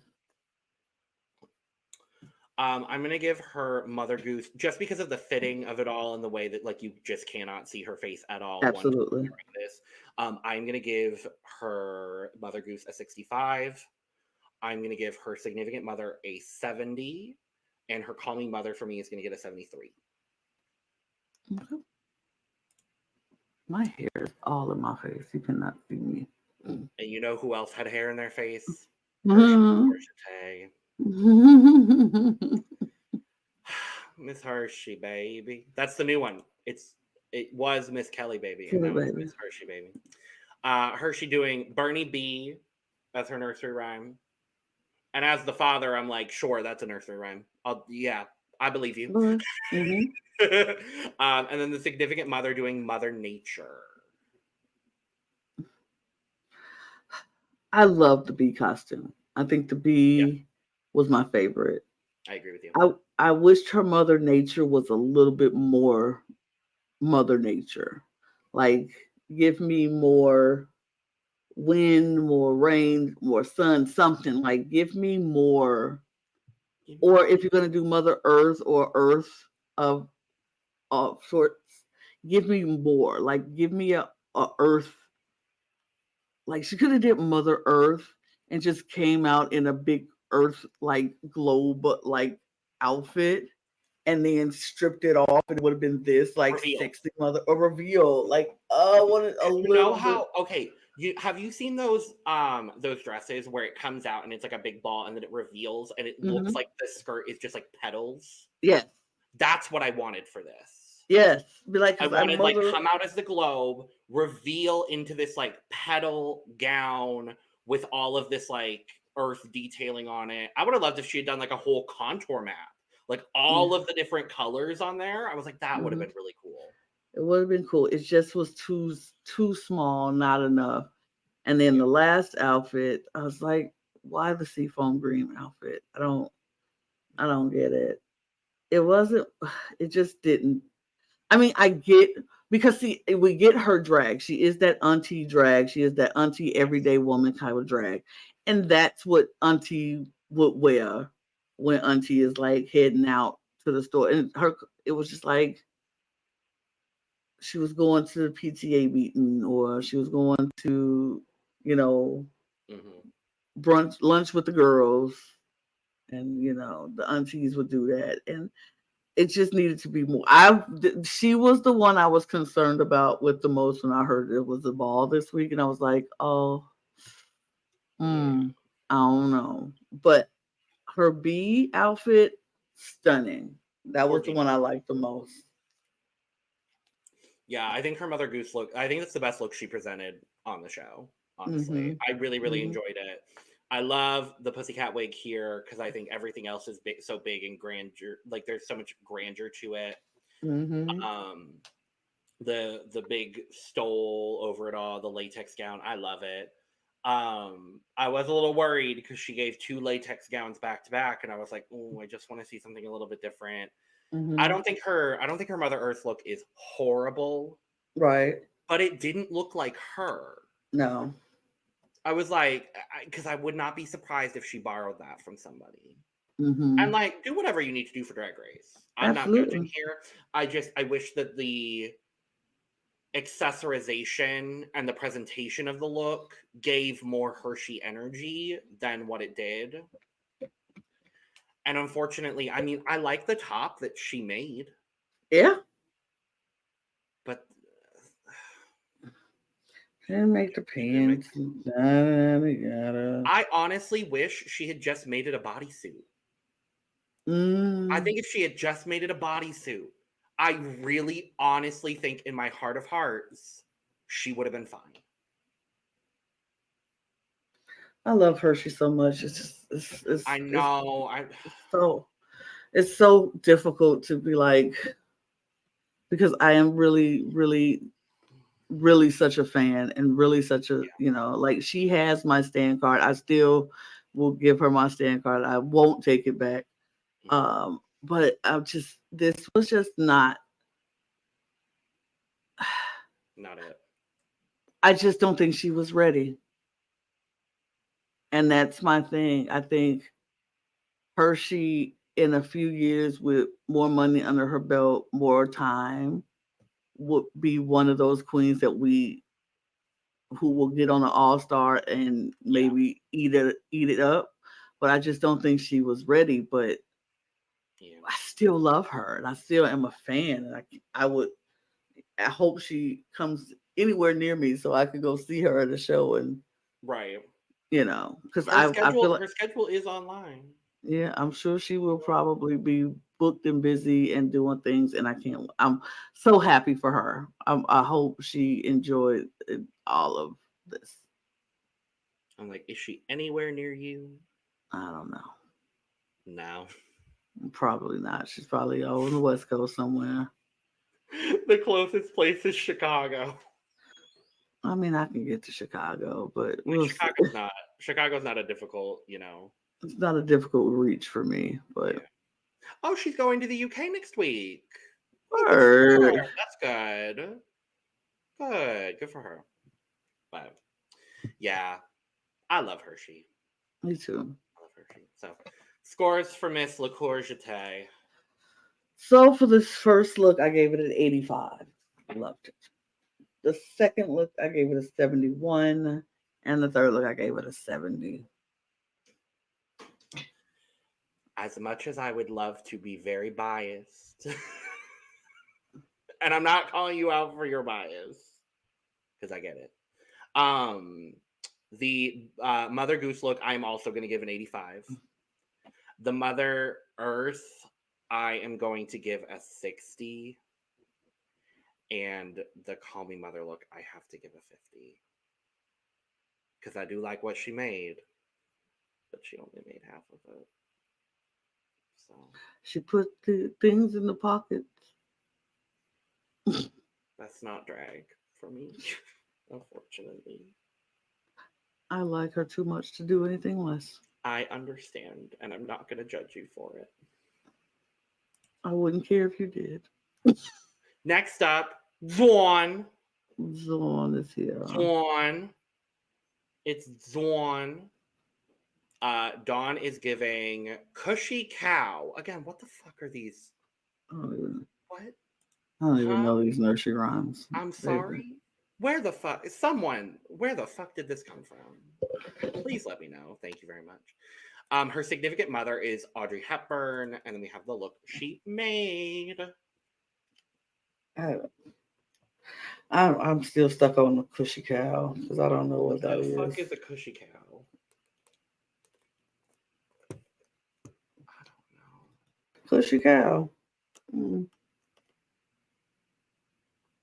It is this nursery rhyme called Cushy Cow.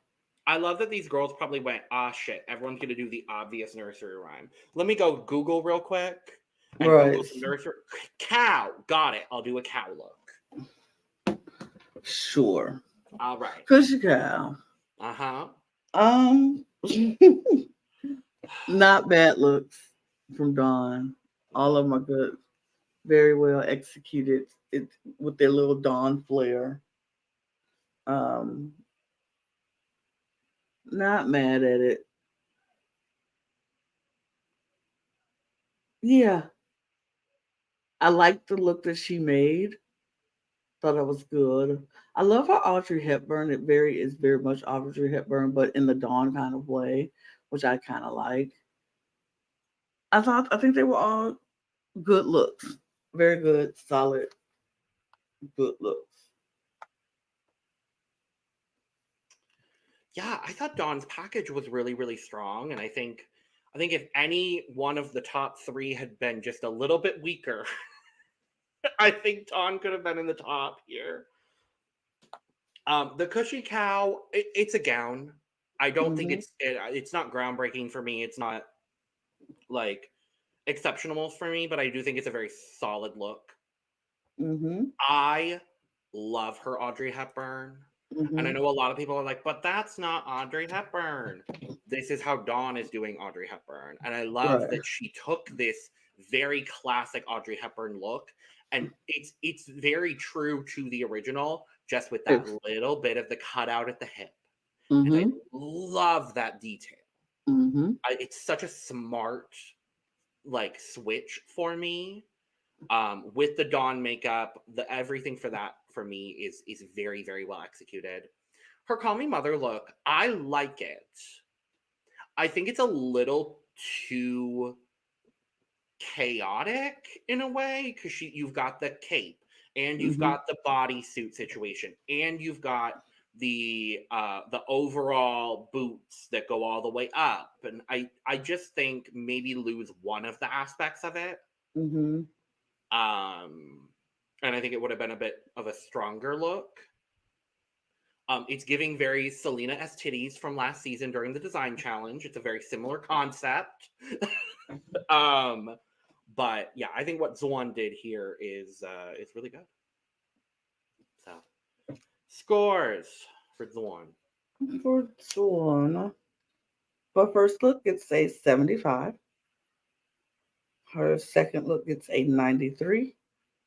And her third look gets an 87. I'm going to give her Mother Goose look a 70. Her significant mother, for me, I'm giving her a full. Because it was one of my favorite looks of the night. Her Call Me Mother look, I'm going to give a 78. Okay. Bitch. Sapphira. The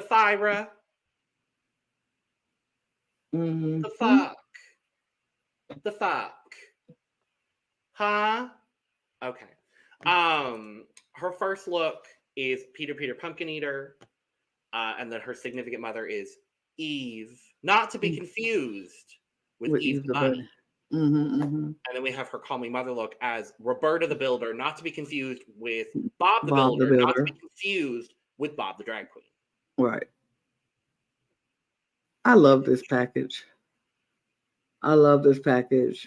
She's stupid. I love this package. I love her Mother Goose was my favorite. And then you come behind with this Eve look, which is beautiful and stunning. And then Roberta, the builder. Ugh. What can you say? Stunning. Absolutely stunning all the way around. Great package. I loved it. I was wondering if that pumpkin was going to come off, but it was so great. I mean, this is my winner right here of the season. I can't tell you this is my winner of the ball yet because we haven't done all the math yet. But this fucking pumpkin. Gorgeous. I love that so many people were like, how did she get it there? It's inflatable, probably. Probably. It's probably inflatable. And I think that's the smartest thing. Because it's big and it's not heavy, so it's because it's inflatable, so it's not super heavy. You can pack it up and pull it. Yeah, great. And even the detailing here with the contacts, with the stem coming up, the whole garment for me is fucking incredible. Yeah. The Eve, this is my favorite of the spray painted and bejeweled bodysuits we saw. We saw a couple of them. This is my favorite one. The airbrushing on this is so spectacular. I love everything happening here. This wig, these braids. I'm sorry, mother. Huh? Okay. And then Roberta the Builder. I thought so cute. It's so cute. I wanted it to be, it's a tad simple. That is going to be the one thing I say about it. But I think all of the pieces together make it intricate enough to make it a very strong look. I just wish there was maybe like a fascinator of some kind. I don't know. I don't know. Am I being critical of Sapphira for no reason? Probably. I don't know.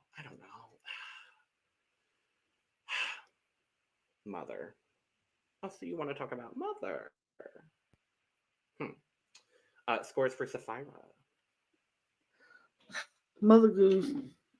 Duh. Yep. Duh. Like, duh. Look number 2, Eve. I gave it a 90. And look number 3, I also gave a 90. Her Mother Goose, duh. Duh. Her Eve look, I'm also going to give a 90. And her Call Me Mother look, I'm going to give an 89.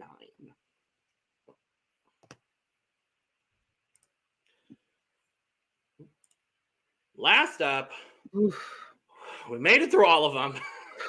We're ending on what I would say is a very high note here. Very high note. Miss Xunami Muse. Giving fucking Humpty Dumpty in this first stupid ass look. And then in the second look, giving her mother Candy Muse with the same boombox that she walked into the workroom of season 13 with. Yep. And then the third look, plaid schoolgirl eleganza. What can you say? This Mother Goose, these last 2 people in this list on this Mother Goose were my favorite Mother Goose looks. Period. By my favorite Mother Goose looks by far. Just so good. Just so good. Her coming in as Candy, I was like, okay, work, makes sense. But look, did she do it better? Ooh. I think she did. I'm just gonna say she did. I'm just gonna say it. She did. And this last look was good. It was simple. It was cute. It wasn't over the top. It wasn't anything outlandishly crazy or wild, but it was done well. and she looked good doing in it. I liked it. I liked it. I thought there was a universe where Xunami could have been in the top here. Absolutely. Because I don't think anything she presented was bad. Nope. This Fabergé egg, Humpty Dumpty, bullshit shenanigan buffoonery, and then revealing into the cracked egg. Girl. Jessica Wilde, take notes. Right. On this, and also take notes on Mother Tessa Testicle from Drag Race Germany, who also did an egg look very successfully. But, yeah, Xunami's Mother Goose was one of my favorites of the night. I love her coming out as Candy. I think it's so smart for this category, of course. And as soon as I found out that there was a significant mother category in this, I had remembered that pre-season, Xunami had talked about bringing the boombox with her. It was either Xunami or Candy. One of them was like, oh, she took the boombox to Drag Race with her. And as soon as Ru said significant mother, I was like, oh, so she's going to come out as Candy. Work. And I would agree with you. I think it looks a little bit better than what Candy did. This third look, I think, is simple but very effective. It's not a groundbreaking concept. There's nothing about it groundbreaking. I wish that there was a little bit more innovation, like in the socks. Like, I don't know, maybe she could have made socks. I don't know. Maybe. Like, it's just she's wearing a sock with a heel, and that I wish there was a little bit more there. But overall, I think the package is very strong from Xunami. Absolutely. So, scores for Xunami. First, Mother Goose. Duh. For the second look, I gave it a 95. And for the third look, I gave it an 85. Her Fabergé egg, Humpty Dumpty bullshit shenanigan buffoonery gets a full. Duh. Obviously. Hello. Her Candy Muse, I'm going to give a 96. And her Call Me Mother look that she made, I will give it an 86. So, I am going to momentarily do some math. So, well, while you're doing math, I will talk about Untucked. Because we get to go to the workroom after. Well, they have to go rate the queen before the judges even give their critiques. Yes. And we're rating everybody. So it's like, okay. Right. So they all go to the workroom to do the Untucked and to do their rates. And after the ratings happen, they come back to the stage where Ru announces the top 3 and the bottom 3. Yes. So the top 3 were Sapphira Cristál, Q, and Nymphia Wind. Nymphia, absolutely. And then the bottom 3 were. Which I forgot to make a banner for. Sorry. It's okay. I'll just say it. The bottom 3 was Geneva Karr, Hershii Licquor-Jete, and Mhi'ya Iman Lepaige. Now, I can see why. both groups, I think, was deserved. Both of I think if we look at the ratings and our averages, we probably would agree with this. Maybe, I don't know, maybe not. We'll see. I'm already doing your math, and I can tell you didn't agree. Oh, okay. You did not agree. Oh well, no, I didn't agree because I Lana, thought resident diva. Well, of course, because I thought Hershii. I gave Hershii a lot of. Oh, not credit. Even just that. Oh, okay. We'll talk here shortly about it. We'll talk about it. But yeah, those were the bottom 3. Those are the top 3, and then they all got their critiques from the judges. And so far, the critiques, for the top 3, was all very much praised. Everybody loved what Nymphia did. They were very impressed by the tie of it all and how she did that, and then her little boy blue outfit, and then they didn't understand. They didn't get Angelina Jolie from her wedding dress look, but they did appreciate the drawings on the back from her drag daughters or drag family in Taiwan, and they appreciated that. She was able, like Logan said, she was able to talk about that on the stage. Sapphira, that Mother Goose, everybody was just like, what was that? Like, it was beautiful. They loved the looks, all the looks that she gave, they loved. Same with Q. They were like, how difficult was it for you to make this outfit? He was like, not difficult at all.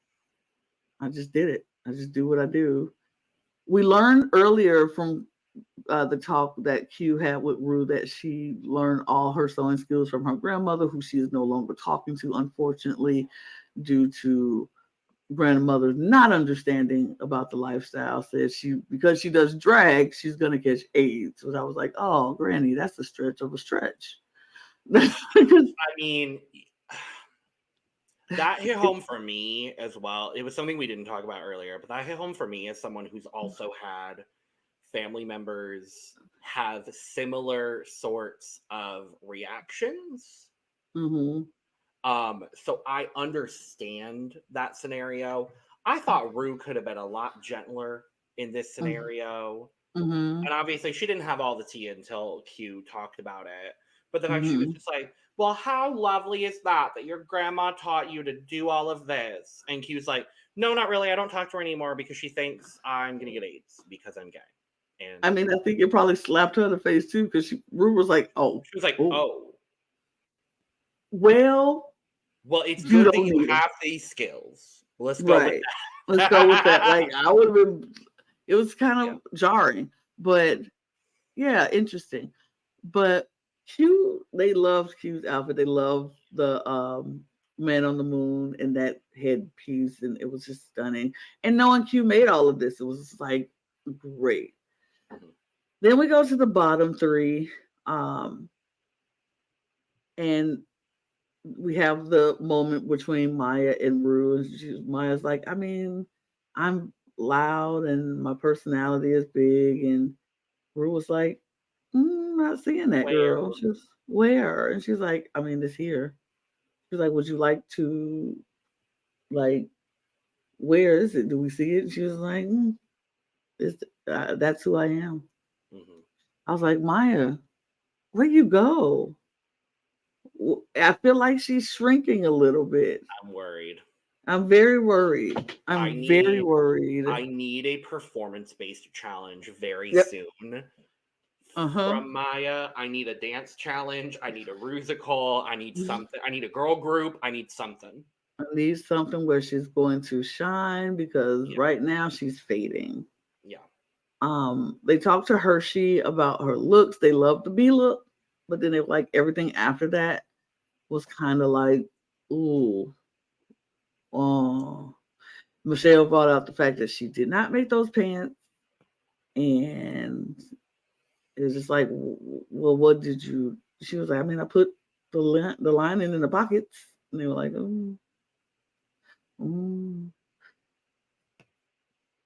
And then Geneva, it was pretty much the same thing. It was like the bonnet, everything that we talked about. The bonnet was too big. We couldn't barely see her. It felt like the Mother Goose look was swallowing her up. And then the other looks just was so simple, and I don't think she even used enough of the fabric that was given to them to have it actually count as, that she did something. You know what I mean? It just didn't feel like. And they were concerned about the way it rolled up in the back, and was that purposeful? And she was like, yes and no. It wasn't at first, but then when I saw it, I'm like, well, there it is. Yes, it is. Yeah. So. Yeah. Then we go to Untucked. Hoo-hoo. Woo. Hoo-hoo. Because some people decide to say some things that didn't need to be said. It was a lot of people saying things about a lot of people. Because we get, they're all talking. They're talking about being safe, obviously. Woo, safe girls. Plasma's talking about her package, and Dawn goes, my drink just hit. I need to be so honest with you, Plasma. I was not living for that Tweedledee Tweedledum. And Plasma's face just goes. She was like, I hated Tweedledee and Tweedledum. And I was like, wait, please say you meant the story, the story, and not the outfit. She meant the outfit. And then on top of all of it, the fact that Mirage walks over to the giant shade button and just goes, bah, bah, and then bounces her ass off of it. I'm like, I love Mirage. I fucking love Mirage. I am a fan of Mirage so much. Mirage. Oh, I like Mirage a lot. I like Mirage in and out of drag. Like, Mirage gives me I really was not featuring Mirage preseason, and I am featuring Mirage now. I love her. Absolutely.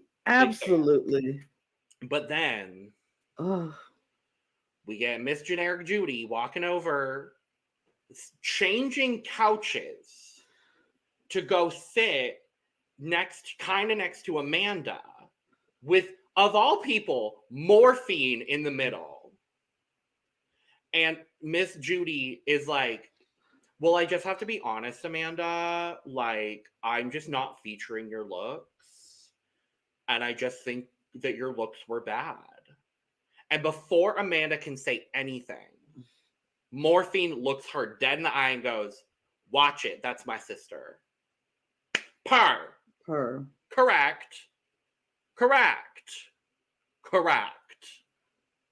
Thank you, Morphine. And then we get this back and forth between. Wait. Isn't a Morphine? Yeah. Playing sister? But in this moment, she's talking about Amanda. Work. She's like, that's my sister. Watch it. That's my sister. I'm yeah. Like, yes, you better. I could admit to say I was kind of like doing the Untucked. Like, so I kind of missed that moment. But yeah. I mean, I was watching Untucked, but like I was doing other things at the time. Absolutely. But yeah, Morphine says that to Plane, defending Amanda. It's a mandatory meeting. Love that. And then Plane and Amanda get into it. And Amanda's like, well, I'm just not featuring you. And this is the first time I think that Plane has had someone volley back at her in this sort of exchange. And she's kind of like, well, I'm just like being honest here and just like sharing my feelings. And Amanda's like, well, why? Like, why are you doing this? Like, I'm not featuring you either. I don't like you. And Amanda even said online, this is literally the second conversation she had ever had with Generic Judy. And the first was like something in the workroom where she was like, oh, that looks good, sis. Like, they had never had a conversation prior to this. And then, while they're going at each other, Miss Plasma steps in and is like, well, Plane, you really need to detach that bracelet from your arm hair if you're going to keep reading the girls. And the interesting part about this, Lana, I don't know if you've seen the like discourse around this online. A lot of people are coming for Plasma for that comment. Why? Because there's people saying that like Plasma is being misogynistic in this moment, like acknowledging that Plane is not like a fully woman fantasy in her drag and that she has arm hair. Everybody has arm hair. Exactly. I'm like, I have arm hair. Yeah, I'm like, I don't get the argument. I thought that was a really fucking smart, shady read. Absolutely. What was the? I'm like, y'all are coming up with every damn reason to come for the girls. Like, don't. There is no reason to come for Plasma. Not in this. Not at. Plasma has not given you any reason so far on this season. Emphasis on so far. So far. If she does something bad, I'm gonna call her out for it. Someone who really likes Plasma. But I'm like, there's no reason to come for Plasma in this moment. That's the What are you doing? Arm hair. Yeah. Arm hair is arm hair. It happens. You got it. We got it. We all have it. I don't know. But they end their squabble, whatever. Mm-hmm. Amanda came out as the victor for me personally, but I'm a little biased. Yeah, I agree. And that conversation continued onto Twitter. And that conversation continues to next week. And it continues to next week. Because, woo! I just love that Amanda's like, I don't care if any of these girls are going to take shit from you. I will not be the one. I will not. I am not the one nor the two. No. And then all the girls come in. They're talking about their critiques. And Hershii gets a little emotional, being like, I'm just like, I'm here. I'm missing my kids. It's like, I wish I could have done better. Like, very, very defeated. Mm-hmm. And all the girls are consoling her, being like, but you're here. Right. And it's always that same thing. It's like the first girl that goes home is always going to be a little bit sad. And all the girls are like, but you're here, though. Right. There are thousands of other bitches that wanted your spot.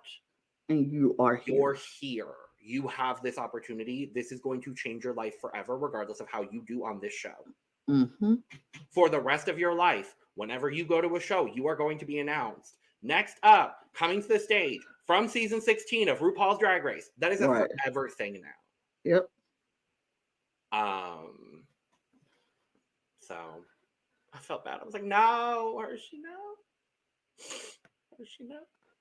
But that's all I had from Untucked. Because otherwise it was pretty laid back, whatever. So, like you said, Lana, our top three that we had from the episode were Q, Sapphira, and Nymphia. Would you like to know whether you had the same opinion? I'm sure I didn't, but okay. You did not. I can tell you that much. So, Lana, your top three for the challenge was Nymphia, Sapphira, and Xunami Muse. Oh, okay. Okay. I can see that. Yeah. You had a lot of girls around the same score, I gotta be honest, for the bottoms. Yeah, absolutely. It was very, very close between a couple of these girls, but in the low position, you would have had Morphine love Dion. Mm-hmm. And your bottom two would have been Geneva Karr and Generic Judy. Yeah, well, that makes sense to me. That's what I would have done. Yeah. Look, I understand why they felt what they felt about Hershii and why they felt what they felt about Mhi'ya. But I don't feel that way because I think it's more of an understanding of the characters that they bring for me that I get it and I can be like, okay, is it the best? Absolutely not. But is it bottom worthy? No, because if you look at the other people's whose stuff was safe, I was just like, Plain's third look was horrible and it wasn't good either. It was just as bad to me as Hershii's was, but even though she made the whole thing. And I thought Morphine's look was kind of all basic. Every single one of it was just, at least Hershii gave us a look that we were like, yes, love that B look. There was no yes for any of Morphine's look. There was no yes for any of Plain's looks. So for me, it was like, safe, safe, safe, safe, safe, safe. Yes, safe, safe. Yeah. She don't need to be there. Yeah. That was my issue with that. I just didn't like it. But and your lowest score for context as well was Generic Judy. Tracks. Look, correct. Yeah. Correct. That's the next button we need. We need David. Yes, correct. My tops and bottoms look very different, actually. Okay. So, my low placement was Geneva Karr. Mm-hmm. And my bottom two would have been Generic Judy and Hershii Licquor-Jete, who had my lowest score, unfortunately. My tops, I actually have a top four. because I had a tie for my third place score. Okay. So my top 4 would have been Q, Nymphia, Sapphira, and Xunami. Makes sense. I had Sapphira and Xunami both in third with a score of 184. And for me, Q had a score of 185. Oh, okay. But we both did have the same winner, which was the winner of the challenge, which was Nymphia. Nymphia. You gave Nymphia an average score of 193.5 out of a possible 200, and I gave her 194. Work. So you had Sapphira in second at 185, and then Xunami at 182.5. Oh, okay. Work. And your fourth place, for context, also was Q. So absolutely. Same top 4, different shuffle orders. But yes. Good. Who's my fifth? It was Dawn. With Dawn, and yours was also Dawn. So same top 5. Work. Shocker. Makes sense. But yes, we did have a bottom 3 in the episode of Hershii, Geneva, and Mhi'ya, with the bottom 2 ultimately being Hershii and Geneva. They are lip syncing to "Maybe You're the Problem" by Ava Max. It wasn't the best lip sync, unfortunately.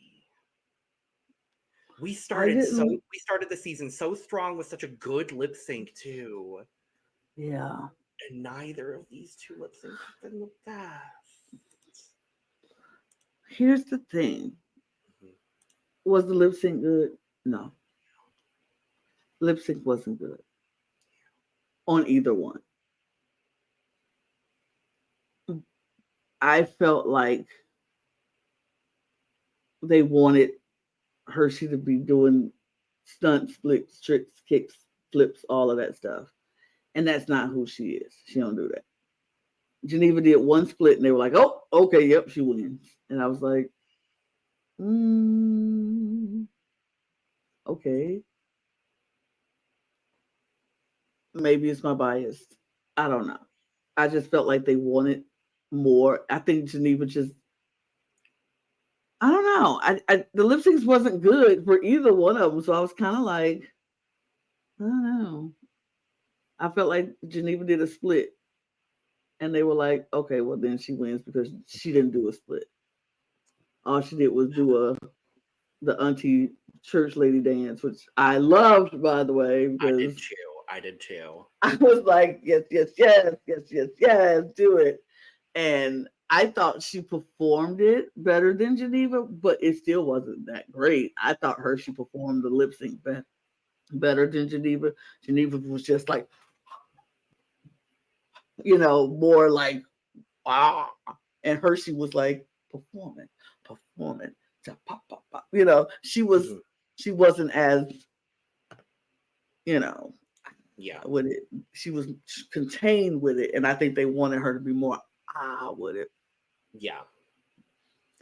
Yeah, I think for me, I think the energy and the performances were pretty even for the bulk of the lip sync. And I was like, this really could go either way. For me, what I think won it for Geneva, I don't think necessarily was the split. I think stunts definitely probably I think that's probably why RuPaul picked her. For me, what won it for Geneva is at the very end of the lip sync when Hershii's like going backwards in the middle of the stage and Geneva's like crawling along. And she notices that Hershii's gonna like run into her. She goes up, she makes eye contact with the judges, and then she keeps going. And that for me, I was like, oh, you better. I was like, oh, ooh, yes, oh, yes. Would I have preferred Hershii to stay over Geneva? Personally, honestly, yes. I think the lip sync was close enough to where it could have gone either way. For me, I do unfortunately think Geneva and it's not unfortunate because I do like Geneva as well. I like 13 of the girls on this cast. Let me make that very clear. For me, I do think Geneva edged it out just ever so slightly. which is really unfortunate because we lose Hershii.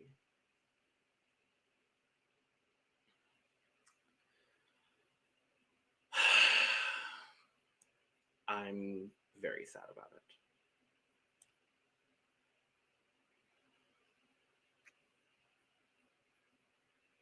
I don't know what you want me to say. That's it. I don't have anything to say. Very sad. But I have now immortalized her in our Gone But Never Forgotten banner. Hershii Licqour-Jete. How could you forget Hershii? Let's be honest and real genuine here. You really won't. Her exit, it's chocolate. It's chocolate. Because I know she is a sister of Miss June Jambalaya, who popularized that, and I know she's Cornbread's sister, obviously. So, like, it was so cute. I love Hershii. I'm so happy that she got this platform to do this. Mm-hmm. And I'm so happy that she's going to be able to be an international sensation now. Absolutely. I wish we would have seen more of her on the show. Absolutely. But I'm happy that she got this opportunity. And you know, if Cornbread was on season 14 and Miss Hershii Licqour-Jete was on season 16, I'm looking at season 18 for our good sister SB Simone Azalea. SB Azalea Simone. SB Azalea Simone. SB, period. SB Azalea Simone. Look, Jete? I don't know. Maybe by that time. She's a good sister of ours. She is roommate, I believe, still roommates with Cornbread. Absolutely. And very good friends with Hershii as well. So, and good friend. I love SB. Yeah. SP. Why? Because I keep thinking of SB. Don't come for me. I know you probably ain't even watching. She ain't gonna watch. She ain't watching. But if she happened to see it, don't come for me. SB. We love SB. I'm about to say, you know I love you. You know if anybody loves you, I love you. Period. Yeah. It's her time. It's her time. She'll eat up some folks too. Or she'll read some folks down. Oh, I think it's about damn time that they put a Twitch queen on.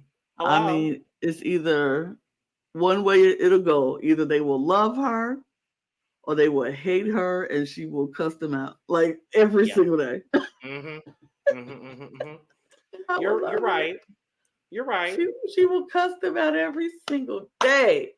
But I would love it. Yeah. Before we go, I do have a draft update. Oh, word. Thank you, David. David did it. The only one he did this week, but he did do it. So good. So in the draft of season 16, Lana, I am very sad to say you are currently in last place. I know. With a score of 14. Mm-hmm. Brandon is currently sitting in 4th place in the draft with 19.5 points. Eve is currently sitting in 3rd in the draft with 20. Rhea is currently in 2nd with 20.5. And I am still leading the draft with 21.5. It's so ridiculous. Everyone above Lana is currently within a 2-point margin of each other. I need Mhi'ya and Amanda Tori to just step it up and win everything. Yes. But not happening. But okay. We'll see. But we'll see next week, because next week, the return of RDR Live. Mm-hmm. I'm very excited because I liked it when they did it on All Stars 8. I think it's a cute concept. I'm excited to see what these season 16 girls are going to bring. And we know there's going to be more drama between Miss Generic Judy and Miss Amanda Tori meeting. I mean, what we saw in the previews was she's like, I'm sorry that I said something about your look. She was like unsolicited and unwarranted. I didn't even ask for it. Like, I was like, get her, Amanda. Get Come on, Amanda. her.